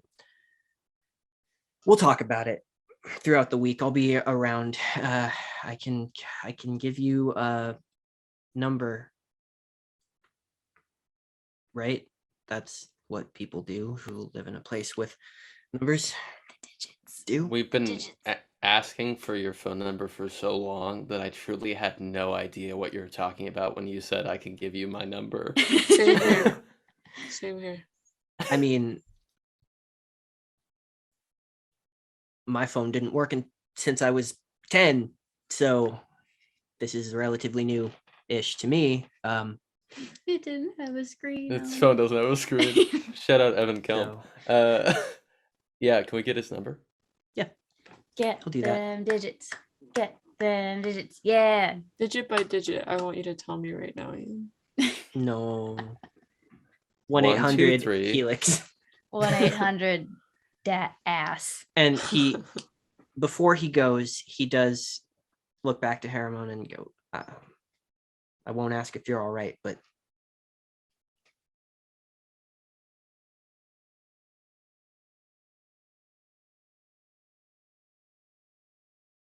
I'll be all right. No, I'll be all right if we're all right. If we're all right, looking to the rest of you. well, the river carries everyone in time. And he leaves.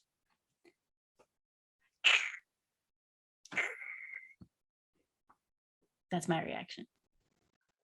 So what does Silhouette do this week? Yeah. So I still have like one. Oh, sorry, yeah. sorry. Sorry, Silhouette. okay. One, just like as we're all filing out of her room, Jeremy will turn to Haramon and say, I lost both my parents too very recently. And if you ever need to talk about that, just knock on my door. And then he'll leave the room. And then Saturday, he'll have his talk with Decker that he. Oh yeah. Yeah. Oh yeah. Okay. That's gonna happen after the Saturday morning talk. So that'll transition nicely. After the Saturday morning talk? Oh, Sunday wait, morning. no, Sunday morning. Saturday. You're right. You're totally right. Wow. Yeah. Okay. Yeah. Time, Ooh, dude. a It's talk with- weird. yeah. A talk with Decker is something that's worth a deeper thing next time as well. Unless there's something specific that comes up that's relevant to Nah, these events. not really. Then we'll jump back to it. And then over to Silhouette. All of us are parentless. Oh, comic Damn. books. Oh, comic books. Yeah. Well, BB's just got like a little parent trouble. Not A little parent necessarily- trap, if you will. Yeah. That reference doesn't make Um, sense, but I like it. Yeah. Because the parents weren't trapped in the movie. We're all trapped by our parents. Yeah, that's what that movie's about. Trapped into existence. I don't know. Great movie, by the way. Have you guys ever had peanut butter with Oreos? So good. Anyways, I don't know if this is in character or not. this is not in character. Because it could have been. Lines are blurring. I would like to think that it is. Yeah. That's how Silhouette breaks the tension of the last encounter. Yeah. No other movie except for the Parent Trap is canon in Paragon. They're like the same. I love that. Yeah. I love that for us. Lindsay Lohan's the only real celebrity that exists. Okay. I'm here for it. But instead she actually has a twin. Okay, I'm done. Silhouette just spends time researching fabric for her superhero costume. Oh yeah. Nice. Nice. Because invisible, I feel like, I don't know, the line between whether or not she is fully invisible or not has been slightly blurred this whole time. Like clothes and stuff, like what is and what isn't is a glitch. Like I don't really, I always thought it did. I don't know now. I know that Silhouette was trying to make some. Yeah. herself. You're trying to figure out how. Yeah. And that's a slow going Yeah. process. For Yeah, sure. so I guess she's just like researching stuff about her costume and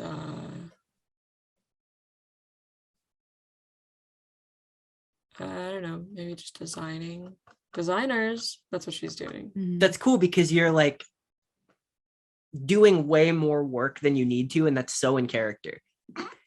Because the preliminary consultation is to get the ideas going and then get like first drafts and stuff, but going in with like full idea, that's so funny to me. And we're gonna totally address that. Yeah. Because come Wednesday, you all are brought by Pantheon very eagerly into the financial district to a huge silver tower with a kind of a big like bubbly top that comes to a point, and up there is a logo that's circular, and it is the image of a white, orange, and blue like three different shooting stars, one white, one orange, and one blue, and they all are swirling together in like a circular sort of hypnotic spiral pattern. You make your way in, head up and up this beautiful elevator with the option to like look out over the city. And as the elevator doors open and you make your way into the office for your consultations, a bright sort of blurring light emanates out and engulfs you as you step in, as the door closes on that scene. Until next time, and reopens on Sunday morning. We transition in a way where the door to the Blake's office closes and the door to House Tonatress opens. And you step inside and find the entire team gathered in a standing circle around their coffee table. Ivy with his arms crossed, Helix sort of standing with a little more confidence, more real confidence rather than projected confidence. And as you step inside, Ivy looks you guys all over, closes the door, shuts all the blinds, checks everything. He goes, "All right. Thanks everyone for coming." Are we about to sacrifice a goat? Is this like a cult initiation? What did I miss? No, man, it's like a secret, it's like a strategic, like sort of a planning thing. Back me up. And he looks at Helix and Helix goes, "I don't know. I'm just gonna fight a mobster." And he looks good. Like, and Ivy goes, right. So business face, activate. All right. Look, here's the thing. All right. Point number one. There's not going to be any arguments on this point because it already happened. All right. Yesterday, this team we kicked Decker's ass. We're on the table. We're in this. Damn, good for Helix you. goes like, oh my god. That's got to And- be embarrassing for him. Yeah. Ivy goes, what, you think you're going to tell us everything and expect us not to back you up? Yeah, Helix, this is really your fault. And Haramone goes up to Boomerang and just wallops her twice on the shoulder before standing in between her and QuickTime. This circle. man has 4 arms. That's one more arm than he needs to beat Triple Decker's ass. Well, it was pretty fun, I must say. But that Oh, brings I the get question. it. And Helix goes, I know what you're going to say, and I don't want to ask any of you. And Boomer goes, yeah, you don't want to ask. Fuck, then don't want to ask, all right? I'm kind of sick of it. You've said it so many times. We're just doing it. So let's get to the fucking point and just decide who's going to go, right? We get 4. There's way more than 4 of us. So who's going? Who's fighting? That's it. And now we come to an out of character decision moment, as well as an in character one. But the out of character is because anyone who opts for their character, your player character, not to participate in this, you have the option to choose a member of Team Tonatress, and I will provide you with their character sheet, and you will play as that character in the fight. Yes. So if you think that it makes more sense for a different character than yours to do it, or you just, for whatever roleplay reasons, you can choose to take over Ivy, Boomerang, or QuickTime. Not Helix. I have to make that clear. I would love to play Ivy, but I think narratively, BB's got to BB's stay gonna in do the it. fight. Yeah. Okay. I mean, Haramone is not fighting, so give me that character sheet, baby. For who? Who do you want? Is anyone else not gonna fight? Is the I don't question. know. I really want to, but I also want that moment where Silhouette's like, "Here we go again, baby." I guess the question is, should we think of this more in a like we're building a party to do a boss fight mentality? Well, Like, yeah. is the lineup of like BB, Silhouette, and Jeremy, is that the smartest party composition to fight a man who is a martial artist and has regen powers? You know what I mean? Who were the options to choose from again? So the options are Ivy, who is a strength-based grappler, martial artist. He gets 4 attacks. What? That makes sense. 2 I of was them so are offhand surprised. attacks and cost his secondary action, and work like a secondary attack. So 2 of his attacks are like attacks, and with a D12, and then 2 of them are offhands that don't get damage modifiers.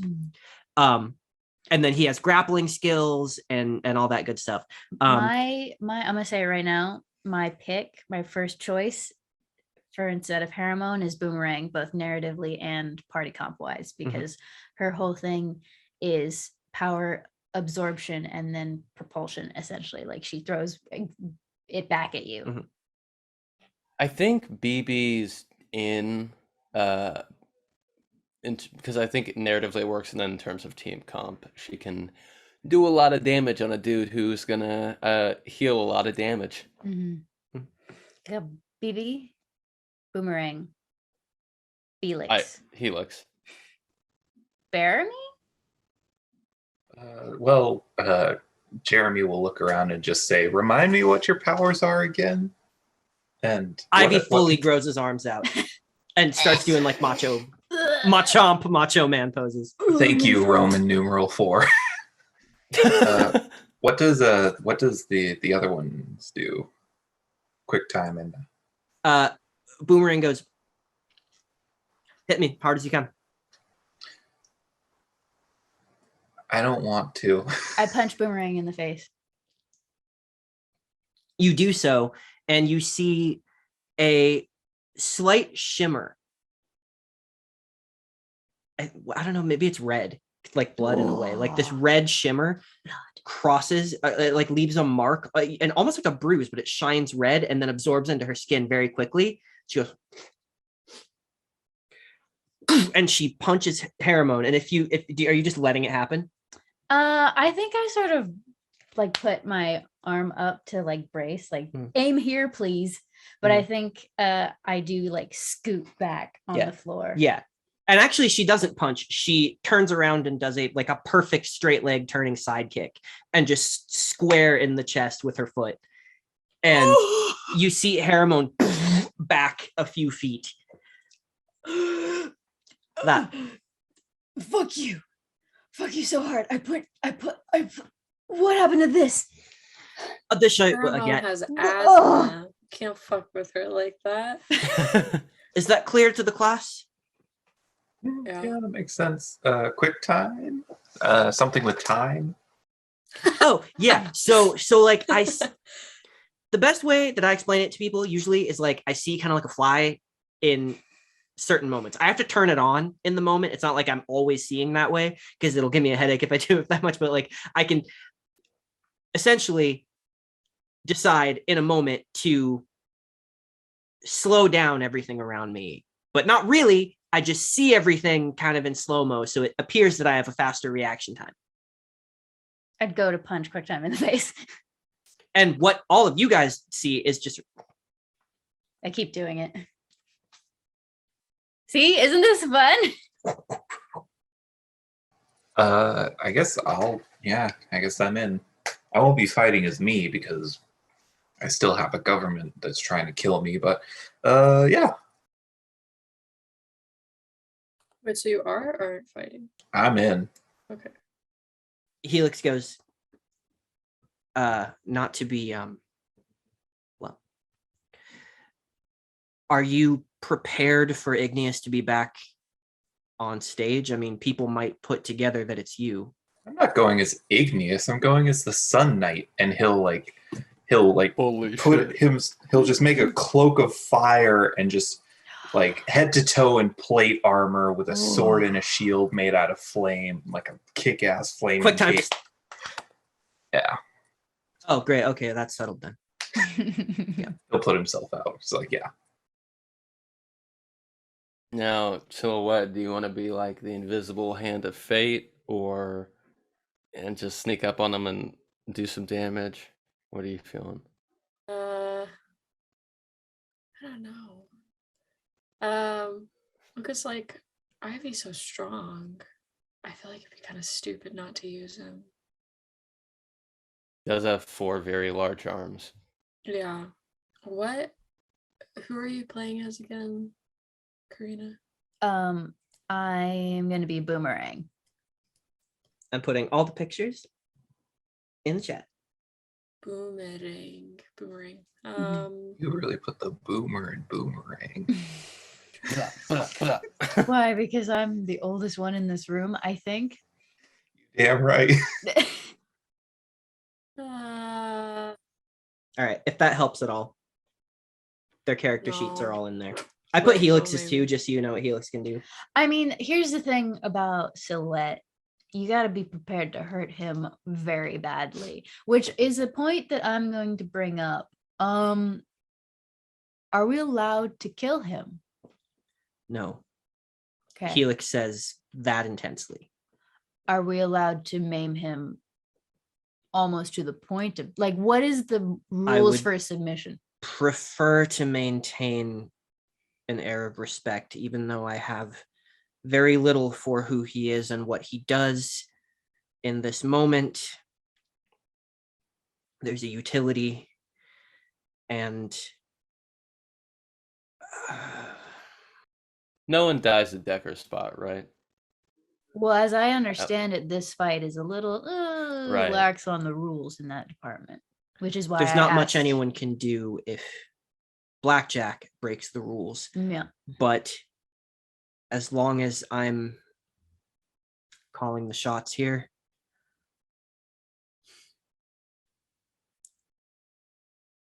what others are willing to do is not a weather vane for what we should.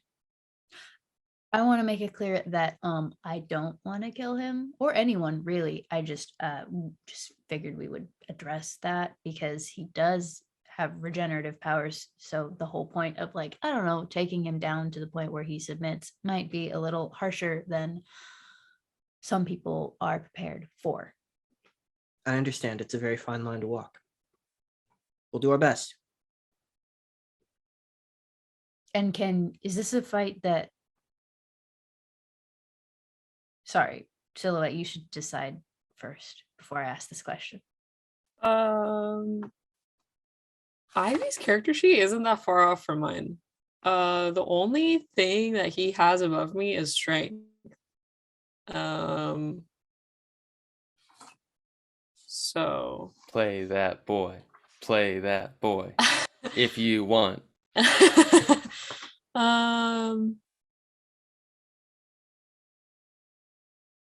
I want Silhouette to fight. Okay. Okay. Yeah. Question. Yeah. This is a fight that you can submit and will be allowed to leave. Right?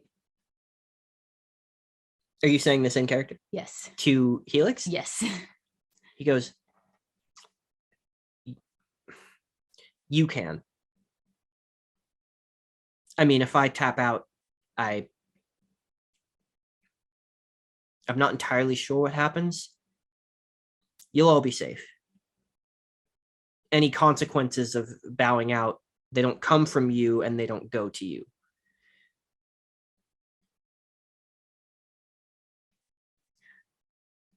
I hate that.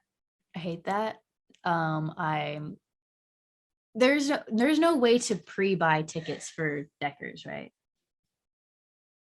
There's no like underground dark website to buy tickets in advance. Underground ticket. What's another You word do for that for the master? good seats. The ones at the front near the ring. Yes, or the boxes, like the private boxes. But some Hairomone- of those just are for certain people.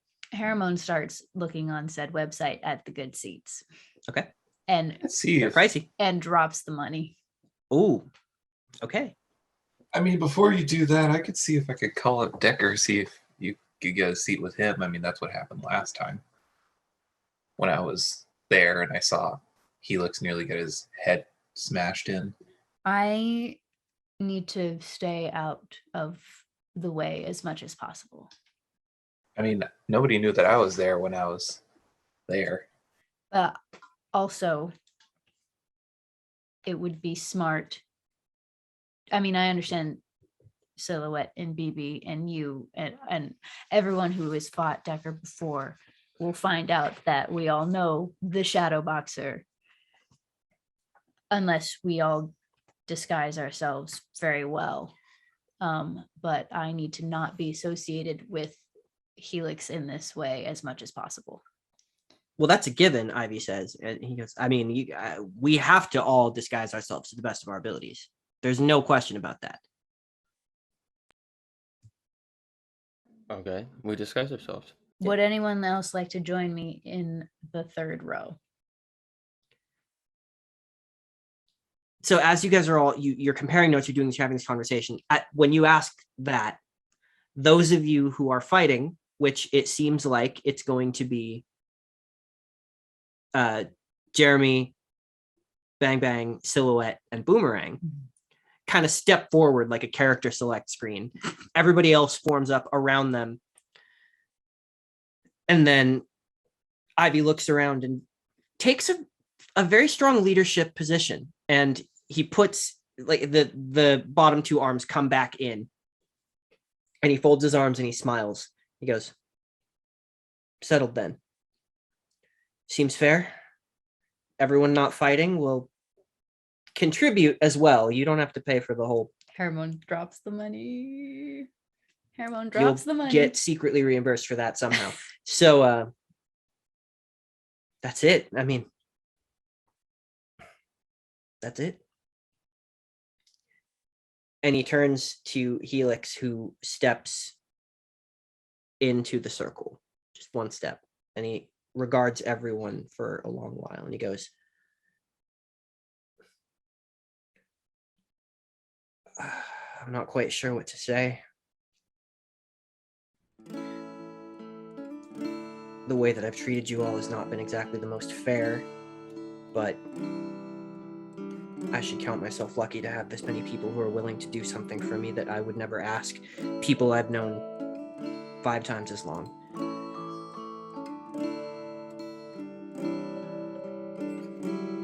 I promise you,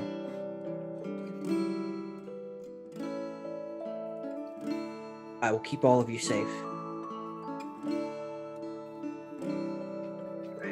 I know how that sounds, but this is my responsibility. And Boomerang goes, shut the fuck up. We're doing it. It's settled. I'm kicking him.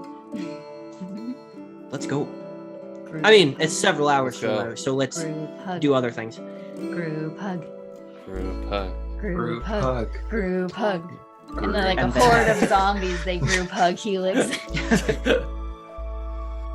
It's worth noting as well that before the circle breaks, Ivy puts a hand in the center of the circle. He goes,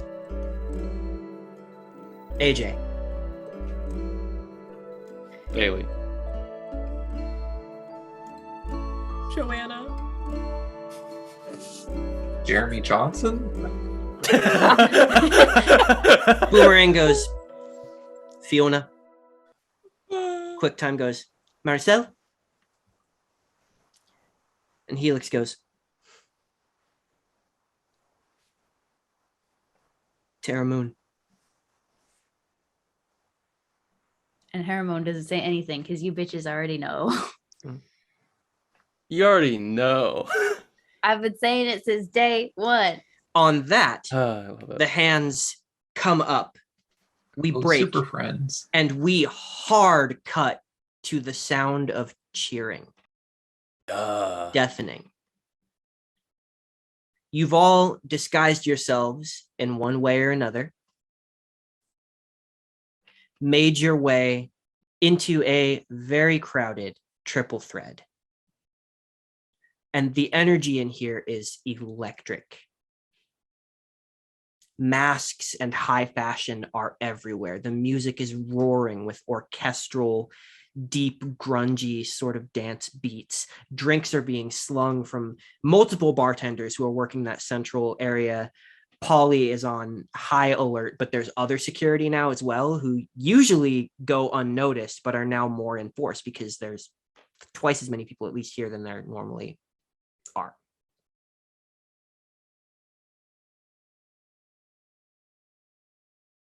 Do we see like Blackjack or anything? I mean, You he's don't probably see Blackjack. backstage. Yeah. But you do, as you're making your way through, Helix, who is now dressed as Shadowboxer, turns to all of you and goes, all right, those of you who are fighting, follow me around the back way. We go speak to Polly, tell her what's up. And I'll see the rest of you after. Hairomone stops him and just says, judge those deserving with the gentleness of an iron hand. And let's go. And makes it to their way to their seat.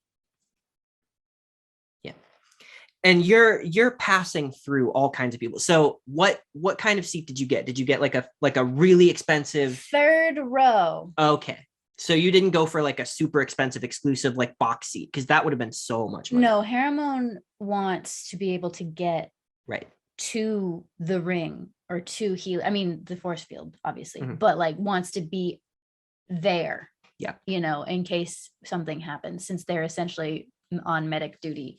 Mhm. And they bought everyone else third row seats as well, or closer, depending. But they figured third was sort of the good middle ground to not be super suspicious. And they're not exactly all sitting together. They're a little spread out. They're not too far away. They're not suspiciously close. So Yeah. You go and you find your seat, and you're there a little bit early, and even still there's a lot of people just filing in to get to their seats. You find like there's one gentleman who is like wearing this oversized tan sort of tweed jacket with this big like yellow smiley face like plate mask that like ties around with a ribbon around the back of his head, and he's got this big like tub of popcorn as he shuffles past you, taking up a lot of space, trying not to spill any on you, and he goes, "Oh, sorry about that. Oh god, oh man, it's gonna be a good one, huh?" Yeah, hoping. And you see Hairomone has a two space buns, but they're braids tight to the head. Any potential skin showing has theater grade set makeup to cover any scars that are visible. They have brown contacts on, and have a, I think they're going for like ninja but high fashion. So they have even though they have cosmetics covering the scar on their face, they also have the half mask thing happening. Yeah, and they're trying to act as natural as possible. Mhm. Yeah. So as you guys, those of you who are fighting, go up to Polly, Shadowboxer, who is like doing his best to just with looks keep crowds away, and it does work. Goes up to Polly, she goes, like counts heads and goes, "Huh. You bringing these ones?" And he goes, "Is that all right?" She goes, "That's the rules." "All right, well, in you go. Good luck." But not this go around the and Shadowboxer, it already is like moving around. Yeah, big talker, that one. You hear Polly say as you guys make your way around. I love Polly. You can actually roleplay Boomerang from this point as well if you want to. Okay. So In the interest only if of- you want to. Interest of time, probably not. Okay. And you make your way around back through into this lobby area. There are snacks. There's a private bar back here with an automated bartender. There's like a robot bartender back here. And Decker, as rainbow decked out with his long coat and high collar as ever, beard cut extra angular today. He goes, "Well, isn't this an interesting turn of events? Certainly not the faces I was expecting to not see today. I was certain, in fact, I would have placed bets on it, that you'd be going this one alone, Mr. Boxer, but I am glad to see you keeping good company." He goes, "Just let me know when it's time." He goes, "Oh, trust me, the crowd will let you know. Look, if you're here, you probably already know, but it's worth noting anyway. This man does not pull punches. This man does not take slights laying down. And this man is not to be trifled with.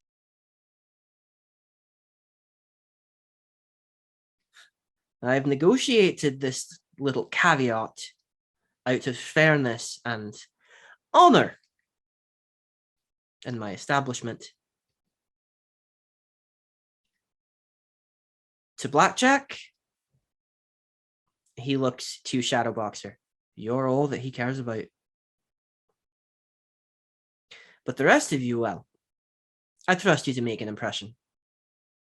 Just be careful not to make too much of an impression. What am I doing getting all worked up? He takes a big gulp of something bright pink and swirling with like a cream like foam top. Drink up, it's free while you wait. I'm imagining him just drinking a creamsicle. It's more of like, it looks like an alcoholic Italian soda from Spaghetti Factory. Oh, okay, got you. Right. Baby grabs the water and waits. Okay. And Decker leaves you guys alone, just waiting for the time to come. I don't know if I'm glad or offended that he didn't recognize me. I've worn this outfit every time I've come here, Oh, he except for did. the first time. That's why he looked at you all and very slyly had a very like, I know. yeah. We've all kicked his ass. He knows us. Boomerang, how did your team manage to do it? Which one of us is taking that? It's you. Okay.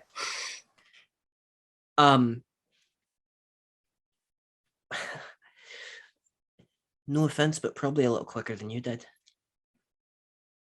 Those are big words. Well, there's a lot of us and a few extra arms and legs between us, so with our particular set of skills, we're kind of built for this.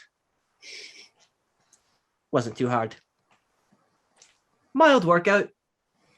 I think I've smacked face first into more challenging oak trees. After this, I really want to spar with you now. Well, I don't know if my power works against fire, but heal works against everything. She kicks you very lightly in the shin. I like her. Helix turns to you guys and he goes, I don't think there's anything really left for me to say. You might get sick of me saying thank you. He seems like he might say something else, but then you hear the crowd going silent. And you see the screen showing you the crowd and then Decker rising up into the center of the ring with that familiar sort of blue shimmering energy around it. He goes, oh, I don't need to remind you all what you're here for. His 21st match with $121,000 on the line and some special guests curated by yours truly. Hopefully, you may recognize them from previous encounters, and if you don't, well, I'm sure they'll make an impression on you. But I know who you're here for. The one, the only Shadowboxer.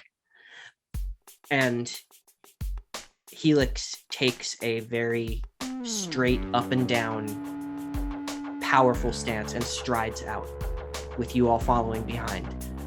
The sound is uproarious, but you find yourselves like you're walking through a tunnel. The moment blurs with flashes of light and sound so quickly that you sort of come to in this moment of Decker continuing. A patron!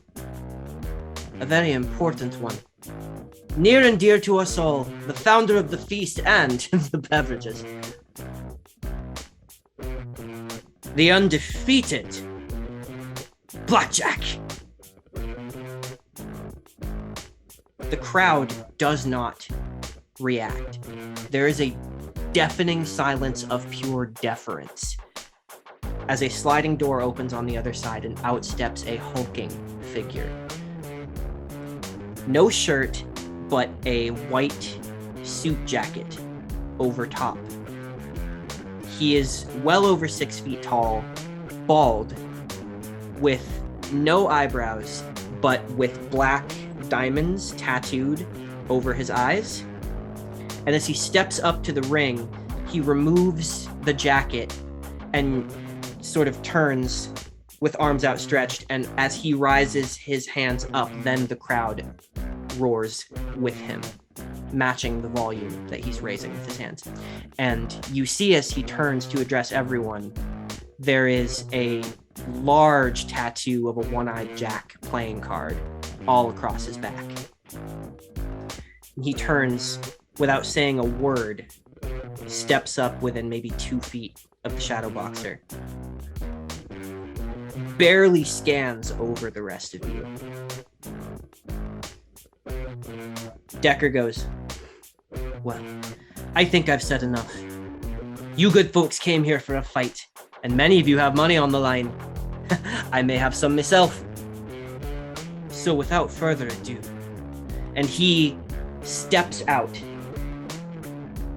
The barrier shimmers to life behind him. A red light blares with a musical note, and I need everyone to roll initiative. So this is we roll all of our dex, or our dex die and Agility. then add them up. Agility. Or agility die and then add them up. Yes. Oh man. Oh, I don't have any to roll Poopy. because I pre-did it. There we go. Poopy, poopy. Oh my 12. god. Oh. Alright. I felt really good about my roll, and then you said 12. Boomerang. 9. BB fast. Boomerang 9. BB 12. 12. Silhouette. 12. Zam. It's like, Silhouette Which- 12. I imagine BB has a higher agility than Silhouette. Yeah, I'm pretty sure. Yeah. What's your agility? I think it's 3. I have 4. Oh, Oh shit. shit! Oh I shit! didn't know. Okay. I apologize for the misjudging. where does Decker And Jeremy. Where does Decker go? I got 6. He moves back into. You got a 6? Yeah, that's off Decker- of 1 die, Decker audience. actually. Oh, that is impressive. Decker It's like, moves just know back that. actually to that sort of lobby area, which Okay. you know connects up to the box seats, his like private box seats, the ones that Jeremy probably is the only one who knows exactly where that is. Okay, I log that. Okay. So one moment while I put the initiative in the correct order. Now that initiative has been calculated. Number 1, first to act with a 19 on his initiative roll is Holy of course fuck. Helix. Yeah. Oh, yeah, okay, wait, no, good. that makes sense though. So we're going to do an interesting little mechanic here if you guys are down for it. It's optional, but I want to put it on the table. I'm going to do Helix this first round, but if you guys want to rotate describing what you want Helix to try to do, Mm. I think that would be kind of fun. Makes the flow better, I would say. Okay, that's probably just me doing it. Yeah. I think that's a good call. Yeah. Okay, so Helix is going to go first, and Helix is going to do what Helix does. He moves with such precision and speed as he immediately seems to be testing with sort of preliminary strikes. He goes almost into a boxing sort of stance as he just sort of tests out, and he goes for 2 body blows. So his first with 5 die and 2d12. Oh my god. Duh. If we ever tried to fight him, we would die immediately. I actually rolled really awful, which is interesting. Uh-oh. I rolled so many die and only 1 success. Ruh-roh. Ruh-roh. 1 success out of literally He's nervous. 7. So the first punch just reverberates. He almost like has to stagger back, but he holds position as just completely ineffectual. And then the second, which is an offhand, which will do much less damage, does 2. I'm rolling really bad for Helix. This is unfortunate. I only Uh-oh. rolled 2, but I have not rolled the defense on this one, which is going to be only 2. Only 2. Do shit defense. He gets a 2. Shit defense ass boy. He gets a 2. Helix got 2. So the offhand one does hit, but barely. Yeah. Just a little graze. Yeah. So 5 points of damage to Blackjack. Helix slaps him on the ass and deals 5 points of damage. Practically. And Helix just tries to center himself as best as he can as he's testing the water, gathering information, and that information is coming up a little negative. He's not used to fighting Vincent D'Onofrio's. Next up is Silhouette. Fear. Okay, what is he doing? What is he up to? The guy, Blackjack? Yeah. Blackjack is practically standing still. He's barely in a stance at this moment. You said he's wearing a suit. He took that off. So now he's just like a shirtless, huge, bald man who is just absorbing body blows like it's nothing. Where's the suit? Hmm? Where's the suit? On I think Is it on before the stage? Ooh, that's interesting. I want to say that a little robot came and like moved it before the fight started, but if narratively you think it would be interesting for it to be there, it can be there. Great, it's there. Silhouette is gonna I'm so excited for this. Silhouette's gonna go invisible. Okay. And then she's gonna go over and grab the clothes. Mhm. And then she's gonna go behind him and she's gonna put the jacket over his face. Yes, I was like a hoping little you baby. were gonna do that. Iconic. Okay. Make a fool out of this man, this crime boss. So you're invisible first. And you go over and you try to put the jacket over him. Uno reverse card that bitch. Interesting. Okay. So go ahead and make I'm going to call that a dexterity. Yeah, but is this like an enhancement? 'Cause I'm invisible? You would get a d12 on like stealth to not be seen, but you don't have to roll that for your first attack here because you're just unseen. Until now, he's going to try to find you after this, but for the moment, this is just a dexterity. Yeah. 1. 1. Well, because of the disadvantage, I got none. So, Yes. so Wow. what is it you're trying to have happen here specifically? You just want the jacket over his face? Yeah, I just want to like humiliate him a little. Okay. Yeah. Are you gonna try to hold it in place or no?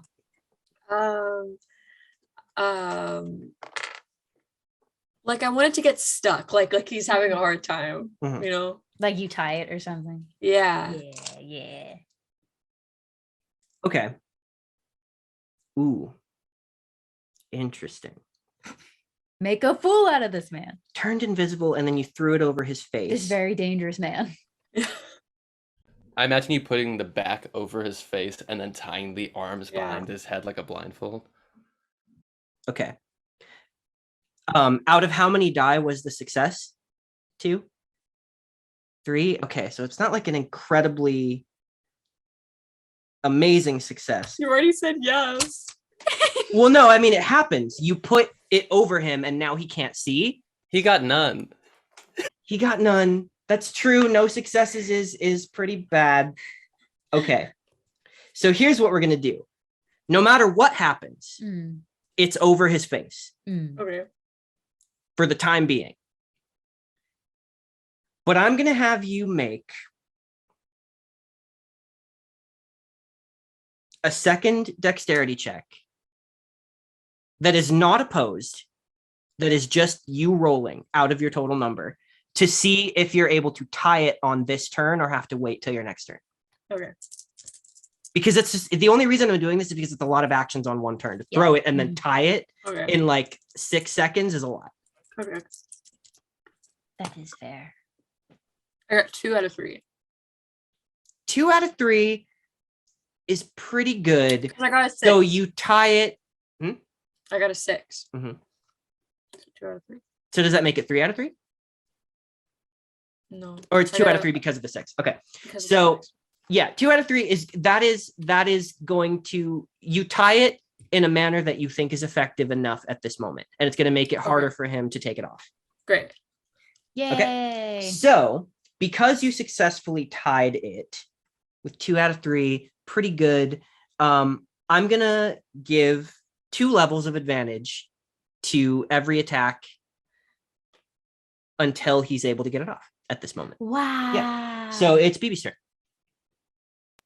Seeing Silhouette make an absolute fool out of this man, thinking back to how she made an absolute fool out of Decker, BB is going to also use a move from the Decker fight and try to shoot out this dude's knees so that he can't Hell move. So she's going to use her actual like laser, and she's not going to be pulling her punch on this, even though she doesn't feel great about it. But she knows he can heal, so I'm going to roll with the power die. With 2 advantage. With 2 advantage, one of those is cocked. Okay, 2 advantage. Nice. Okay, so it's 3 out of 4 successes with a success on the power die. Okay. I rolled no successes. So How do you roll damage again? what was the power die success? 10. The power die is a success, so it's 2d6 Okay. plus your dexterity modifier. Okay. So that is going to be 11 points of damage. Whoo! That's lovely. tasty. BB's wearing, as a disguise, like a classic cop, or sorry, robber outfit, with like the black and white striped shirt and a beanie and a Wow. Zorro Love mask. that. What a cutie. That's great. So you take your shot and it goes right through one of his knees. And on no successes, he does go down to one knee for a moment. Yeah. Do you want to take a second offhand shot? Yes, please. Okay. Would I just Destroy roll him. the Kill him. Yes, same thing. same thing? Okay. With It's the power damage die? will be different. Yes, it's just the damage Okay, will be with the different. power die, got it. Okay. Murder, chomping, violence. That is same thing. 3 out of 4 with the success on the power die. So 3, I roll a 2, so you hit again. So success on the power die again is now you roll 2d6 but no modifier, so it's just the 2d6. Got it. Okay. So on the second shot, BB does another 9 points of damage. Nice. Dude. Killing it. Okay. We're here to make sure our boy doesn't get hurt. So that is your turn. We now move on to Blackjack's turn. At the start of his turn, he is going to do his thing. Actually, this is a Helix die. I'm not going to use this one. I'm going to use this one. Yeah. And we're going to see if he gets 1 or 2d6 back. He gets 1d6 back. Eat shit and die. Roll a 5. Okay. I wonder if he's like a vampire in D&D where if you interrupt the healing cycle, like if you can do that. So That'd be good. you guys watch that his loose fitting sort of white pants that he's wearing, they clearly have a hole in one knee that is down, but you can clearly see a wound and a little bit of bone singed. You see that close, and he does get up.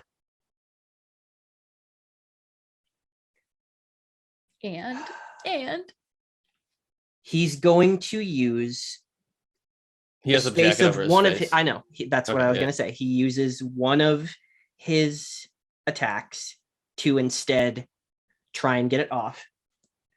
If I'm remembering right, to actually tie it, Silhouette got 2. So the DC is 2. He's going to try and use his dexterity to do this, to untie this. And he has to roll higher than 2.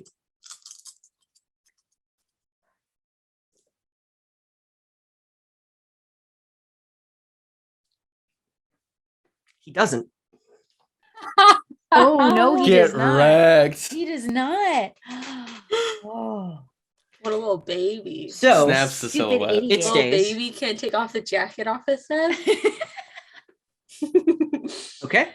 So he tried that one time. Would it be more beneficial to try and attack, or would he use his second action to keep trying? Go crazy, go stupid. Okay. Hit something. I I'm dare gonna- you. I'm going to use the dice for this. And this is wild, but I think both are valid approaches to his character. And I'm going to let the dice sort of determine which one Go manifests crazy, at this go moment. stupid. Go crazy, go stupid. So on a 1 through 3, he tries again and he's out of actions. On a 4 through 6, he's going to try to attack anyway and have some disadvantage. I really don't want him to Attack. attack. 1 through 3. Shit. So he tries again. Fuck. Silhouette's like an Eagle Scout. No way is he gonna get it off. Oh, that'll do it. No. 1, 2, No. 3, 4. God damn it. He was a Girl 1, 2, Scout. 3, Yeah. 4, 5 out of 4. So that's an outstanding success, more than he rolled. So he takes off the coat finally, using his whole action, and you see a little bit of that calm has broken through, and a smirk crawls across his face, and you see a little glint of a gold tooth underneath. Of course. Of course. Of course. He cracks his knuckles together and prepares to move forward, but doesn't have any more actions left. And now, because he rolled an outstanding success, I'm going to give him 1 point of advantage when he tries to find Silhouette. And I think he's going to use his secondary action to scan and see if he knows where an invisible person might be. Okay. Oh, he had 2 attacks. He has 2 And main his main actions. Yeah, and he has 2 secondary? main attacks Okay. and a secondary action. So, and this ain't D&D. It's not like one action is all your attacks. Yeah. I thought he was using his secondary action as the second attempt. Mhm. I did not understand. So Silhouette, go ahead and roll a stealth check for me But you got all your with And your that's with a- D12. With your D12. all your skill points and your D12s. Okay, I got a 4 on my D12. Okay. And now I roll the other 4. Yes. I got a 5, a 4, a 1, and a 2.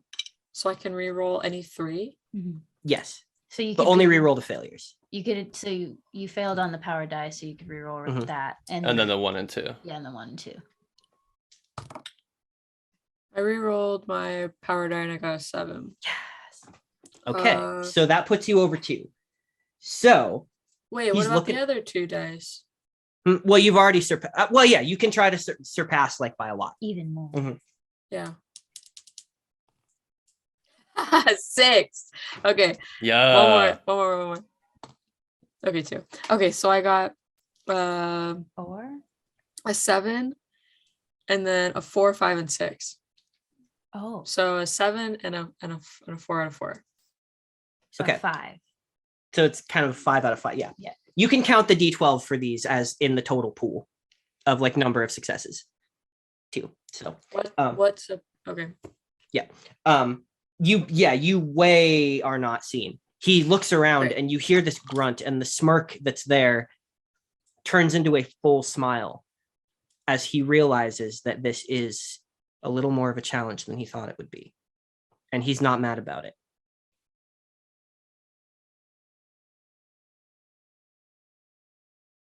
You actually hear a voice emanate from him, a deep rumbling voice as he says,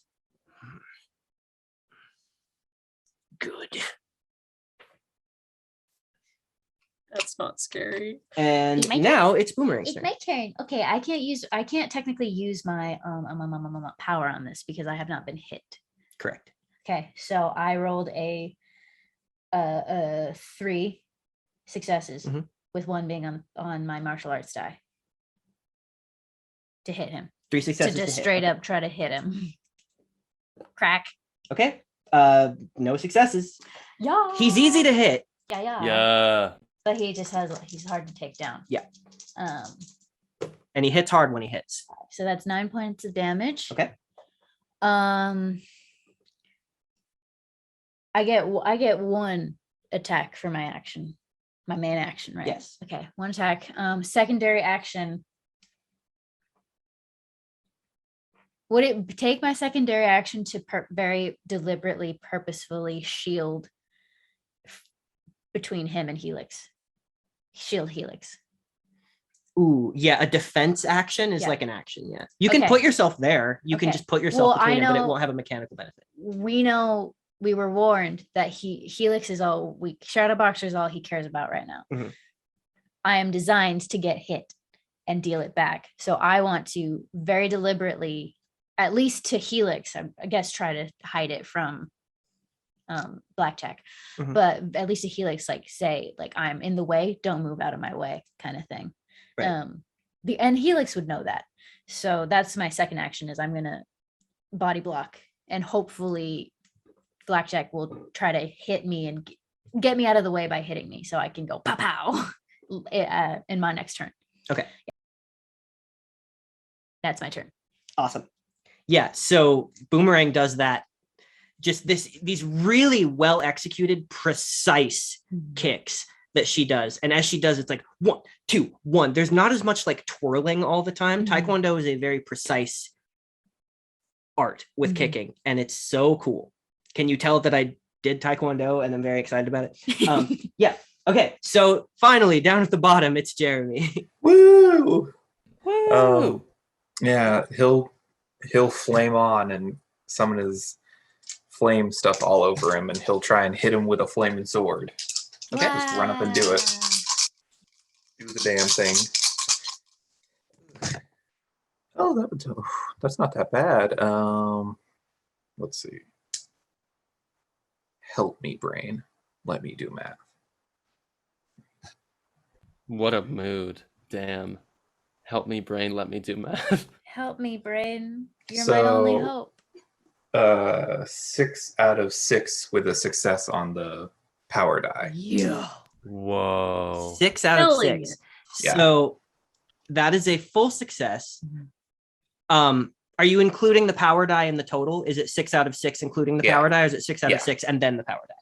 6 out of 6, including the power die. Including. Okay, so it's a full success. Mhm. Cool. Not an outstanding success where something extra happens. That's a full success. So that's good. This means exactly what you want to happen happens. So what is exactly what you want to happen? What is exactly what you want to happen? The damage. I hit him with my sword, Okay. and I want to make him hurt. Is that Yep. 2d6? What was on the power die? 10. Yep. So it's 2d6 plus whatever you used to roll in the first place. That's a modifier. Willpower! Yep. Ooh, that was a stinky. Okay. Only 9. Okay.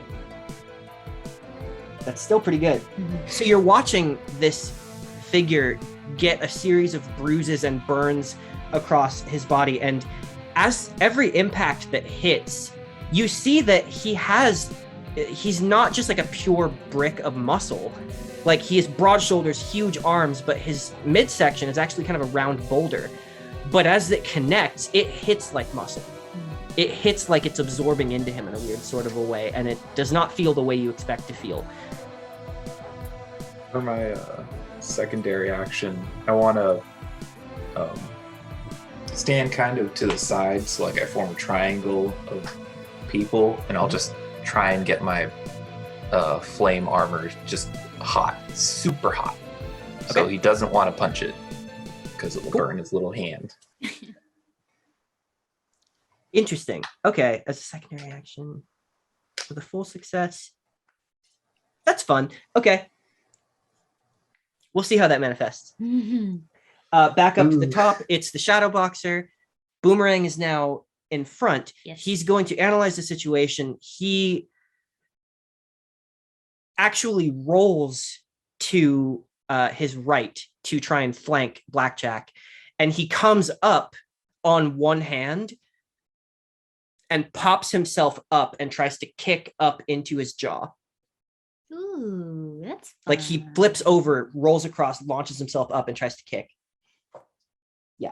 Ooh, Complicated comic book shit. tasty. 5 with 2d12. I can roll for Ooh. blackjack if you want to tell me. Yeah, literally just roll 2d6. Okay. Damn. The fact that Helix didn't hit the first time is embarrassing. You better roll well right now. Because whoops. Oopsie. Okay. Oh, both power die are good. Ooh. 1, Thank goodness. 2, 2 6s, 2, 3, 4, 5, 6. So that's 6. Yeah, that'll do it. I only rolled a 2. You only rolled a 2. Mm-hmm. Okay.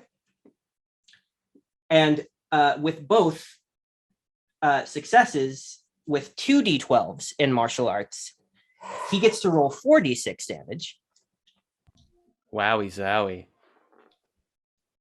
I love him. I love him so much. He's one of those karate kids everyone's talking about. Cobra Kai looking ass. That's 6. That's 7, good. 8, 9, 10, 12, 17. 17. 17. Plus Plus 5. So 22. 22 points Ooh. of damage. Are we shitting ourselves? Hey, BB did 20 on her turn. I'm just saying. Yeah, but in two strikes. That's true. Yeah. Not in one. I tried to dab and my headphones stopped me, which I think is my penance. God's sign. Yeah, exactly. He said not today. You did enough. Not today, little Bye. You man. would die. That's fine. That's fine. So Helix successfully you hear a resounding crack up through the jaw, and you actually see part of it slightly dislocate. And he turns, and the smile actually now has blood running down both sides, and you see these gleaming white teeth. As a secondary action,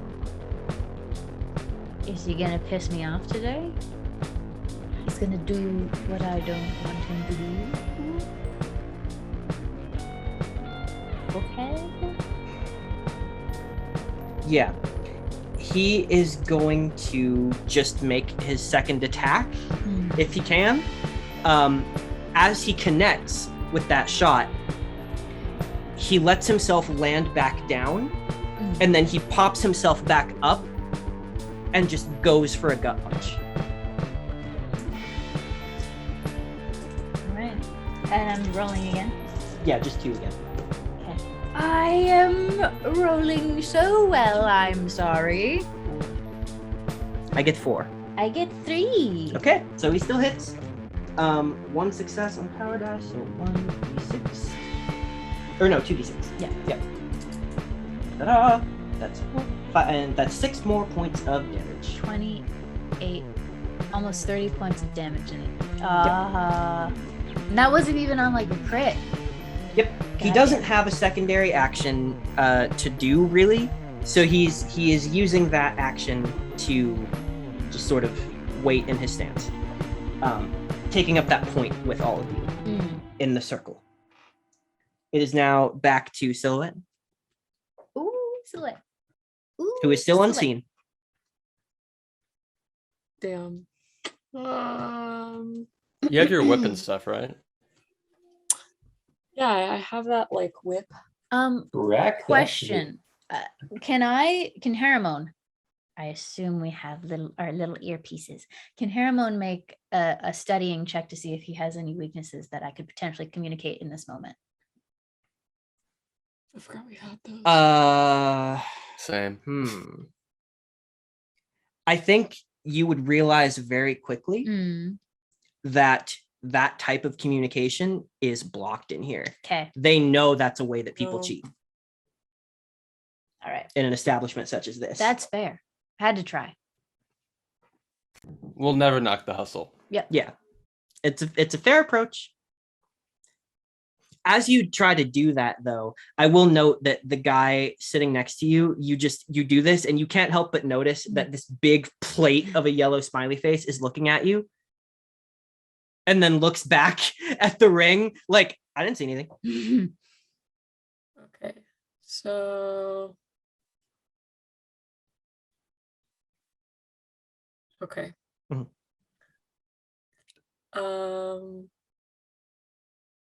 How difficult would it be for me to jump on his back?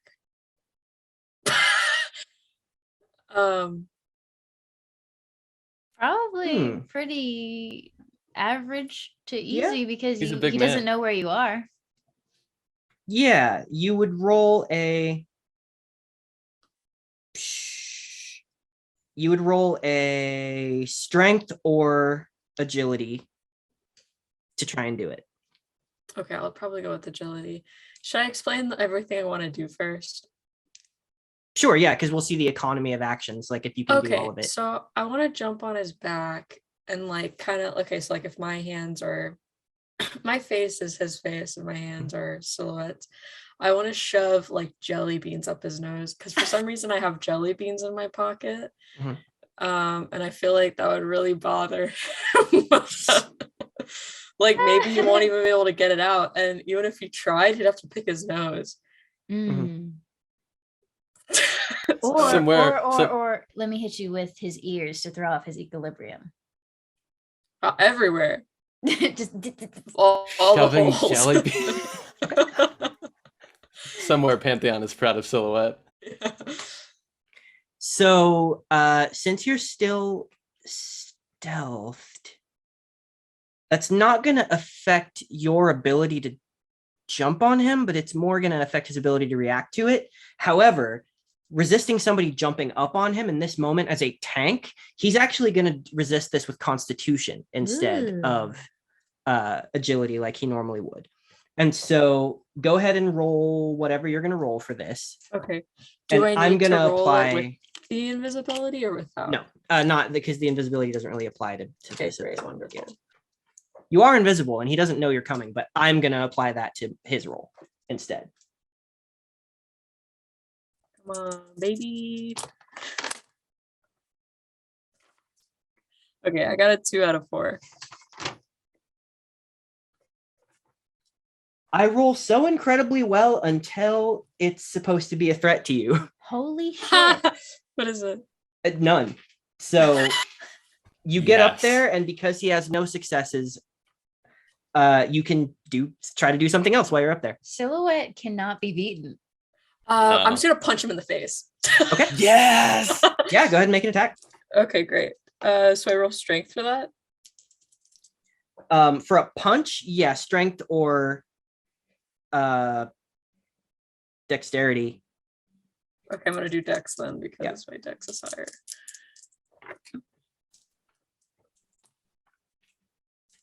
I got a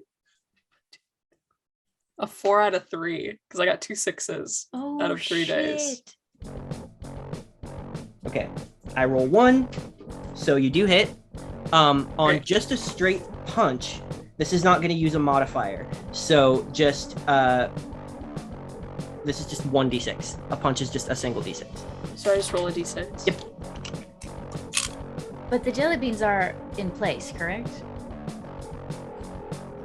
Yeah. Are they?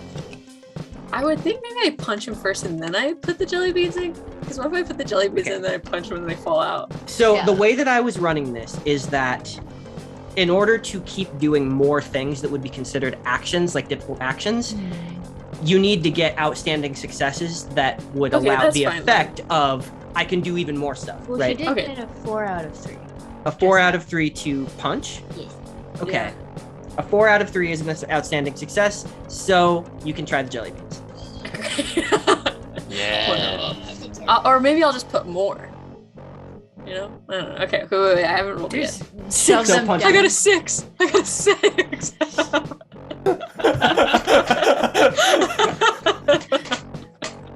I just love that the stakes for this fight are Helix's family home. And Silhouette's just like, jelly beans up the nose! Okay, so I don't know. What would you roll for the jelly beans? The stealth is not going to apply because you're on his back and you punch him in the face. It's safe to say he knows where you are. Oh, wait, Um, wait. So So the first action was putting the jelly beans, right? Or was the first action? the first action was the jump. Then you said you did Okay. the punch. Okay, yeah. So And- you can try to do the jelly beans now. I thought the jelly beans were before. Oh, I didn't hear that. Oh, okay. That's It's fine. fine. That's fine. So Okay. now I just do jelly beans? Yeah, what Agility? would that even be? Or dexterity? Is he allergic to jelly beans? That's dexterity for sure, to try and specifically 'Cause put it's with something the in there. hands. Well, now I'm like, I kind of just want it to be the jelly beans. The jelly beans is funnier What do you mean? instead of Like- the punch. Oh, instead of the punch? Jelly beans wouldn't do damage. That would be Okay. like, it would kind of be like a waste. I'll do jelly beans now. I'll do jelly beans Yeah, now. just try it. Just see. okay, see so what it's happens. Dex? Absolutely dexterity. And for him, this is a con situation because he knows you're here and he just has to like snort them out. It's not rocket. I got a 1 out of 3. Oh. Okay, no. I got a 2 out of 5, but that's still more. So you go for the jelly beans, and Do I get as 1? as you go to try to put said, the jelly beans in, Yummy. now there's a very distinct like swatting away, and you see that his arms move fast and with force, and it's not doing damage to you, but it does hurt when he like swats away your hands. Okay. So now it is BB's turn. BB can't see a silhouette, but knows that she's proud. And BB's gonna go for. Wait, I can't. I was gonna go for a shoulder shot, but I might hit you instead. That's a risk. That's a risk, and BB wouldn't know that. Maybe do it anyways. How would that run, Ian, for me not to hit? It would be silhouette? that if you miss, Got it. There's a chance. there's a chance. Yeah. Okay, then I'm gonna go for his shoulder, with the same shot essentially as I did last time. We're gonna roll, and we are Really, going if you miss to- critically. Oh, baby, I did not miss critically. I got a 7 on the power die, and then I got a 6 out of 4 overall. Yay. Yeah, that'll hit. Yeah. Nice. Yeah, you didn't hit me. Yay! So 2d6 for the damage. Mhm. Plus modifier. So that's 11 points of damage. And then I'm going to go for that second attack with the offhand, which I know will not add the modifier. That one is a 3 out of 4. And I miss on the power die. So on the first attack, Mhm. you notice that. Yeah. What kind of shot are you doing first of all? It's her original one, the laser. So you're trying to pierce through his shoulder. Yeah. Okay. I'm gonna tell you right now, you did enough damage to bring him down. Yeah. But I'm gonna ask you how you want that to manifest in this Okay. moment. Would it be? Could I negate from the shoulder again, or could I do something other than the shoulder? Are you allowing me to choose an alternate target? within Yeah, this, when or you does it need to actually be shoulder? succeed on doing it, I want to know how you do it. Like when you're Um, able to bring him down, you can choose how that okay. manifests. I think.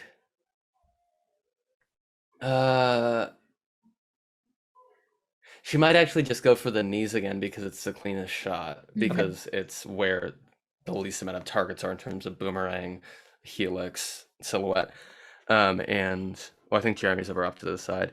So I think she goes for the other knee this time, and it goes through. And instead of like falling to a knee, he like collapses over with silhouette's weight on his back, and is kind of forced maybe onto all fours. If that's that. Okay. If that's cool with you. So he's forced onto, yeah, that's interesting. So he falls down, and you can see it's his turn next. So when he comes down, he crashes down and it reverberates, and you see that wound starting to heal. His eyes flicker for a second, but he looks like he's about to try and get back up. You see the Shadowboxer leap across. He rolls across his back while he's hunched over trying to get up. Silhouette, you are grabbed up in the arms of someone who absolutely knows exactly where you are and rolled deftly onto your feet on the other side of this man. The rest of you just see Helix functionally roll over, grab nothing, and then roll back over. And with the momentum when he lands, he continues to spin, and he brings a solid heel directly across his temple. And you just hear this resounding crack. time seems to almost slow down for a second, and not just for quick time. As this hulking, imposing figure, seemingly undefeated, crashes to the ground with a thundering rumble, followed by a deafening silence in the crowd, a confused silence, before a roar. A good, 30 seconds goes by with you all just standing there. You guys see Decker making his way down to the crowd. The light actually rings blue. The force field goes down. And you see this man stand up, his wounds already healing over. His jaw sets back into place. He reaches up and as he looks at you all, not just at the Shadowboxer and at the crowd. Decker waits on the outskirts of the ring, not quite cresting in, almost like he's unsure of what to do. But the crowd is cheering and cheering. But as soon as he gets up and he looks at the crowd, it falls silent again. He looks at this silent crowd. You don't quite see shame. There's confusion and then something that you think maybe respect. And he nods distinctly to Decker. And Decker steps up and goes, "Ladies and gentlemen, the Shadowboxer." And his voice does crack as he does that. And the crowd loses it again, but much more tentatively. You look around at each other. You see Ivy, who you know is disguised, stands up and is like, "Ah!" like screaming. Quick time also. Haramone, how do you react to this? Oh, that was in character, that laugh. Mhm. When Decker's voice cracked. And I think it's only muffled by the yelling of their friends. But they're laughing their ass off distinctly at Decker. Like they're looking at Decker the whole time they're laughing. As the crowd is cheering, Blackjack turns to Shadowboxer. He says,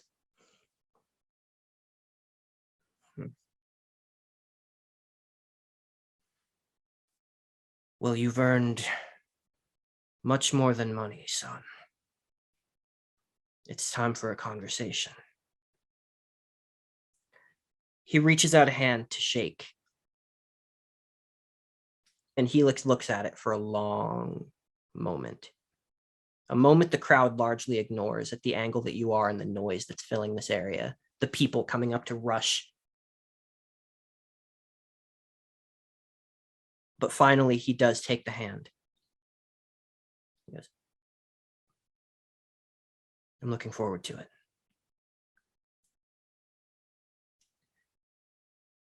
As Blackjack raises a hand to the crowd, gathers up his coat and puts it back on, he begins to walk away. And you see an entourage of people now revealing themselves from the crowd in white bodysuits, all of them, with different suits of playing cards adorned across their outfits, their faces largely not seen. Only a couple of them with faces revealed, and you gather that these ones are maybe more important, like lieutenants. They form like a hallway leading out, like directly outside. And Blackjack goes, "No time like the present." Helix looks to you all, and he nods, much more slowly, his shoulders relaxing and then tensing up just for a moment, only for you. And he walks without even addressing the crowd, without addressing Decker. He just leaves, following alongside, but slightly behind, watching this man, never taking his eyes off of him as they move down this hallway this human hallway. And the door closes behind the two of them.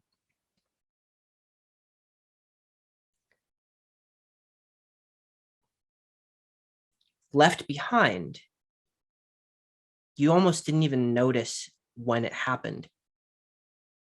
There's a singular playing card with a one-eyed jack of spades on the ground between those of you who fought. And there seems to be writing on it.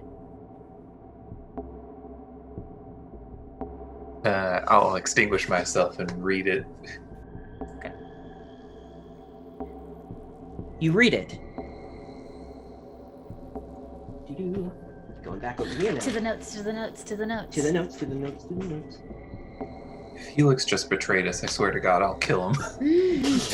Yeah, that would be dark. No. We just won your family's home back and you're gonna do us like this? Go join a crime family? All right, you're public enemy number 1. It says, for a valiant victory. Conversations may be on the horizon.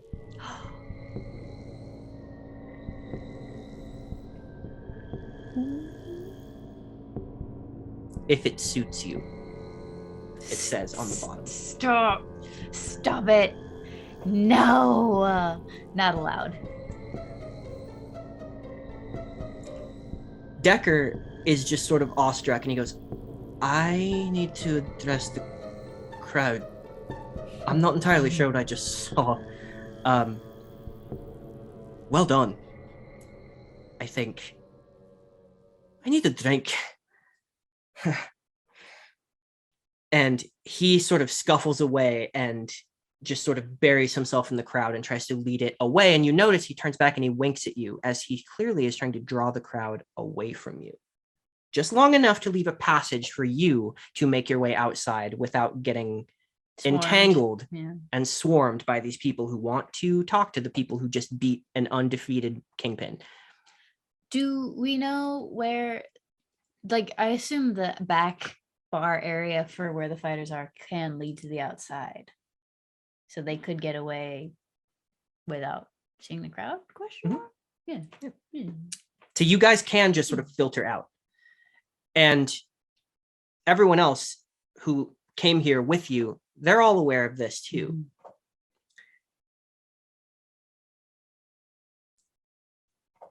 And Ivy and QuickTime, Hairomone, you all filter together out the back way into the back alley, unseen and together. And there's a moment where you're all just sort of standing there. And before anyone can speak, you see a shadow cast over you between you. And a large plate-like yellow object clatters on the ground amongst you. You turn it over and you see that it is a smiley face. Does anyone turn to look up? Yeah. Yeah. Yeah. Outlined in moonlight, up on a rooftop watching you all, is the purple and black masked figure of Tonatrus with a neutral expression. He doesn't hop down to meet you. He only watches, knowing. The beginnings of a smile begin to creep across his face and stop, settling into a hard line. And on that, we will pick up next time. Papa. Woo! Pantheon's definitely gonna find out about this. Yeah. Oh man, you guys. Oh, I was so excited for this episode. And I hope you enjoyed it. Yeah, we done dang did it. Yeah, that was good. I didn't expect jelly beans to be shoved up noses, but I No, was definitely not. expecting that. Yeah. Yeah, definitely. That not. was excellent. I just had them in my pockets. Hell yeah. No? Thank you guys, as always. Thank you at home for joining us. Until next time, keep it super, and keep it jellybean. Goodbye. Bye. Bye.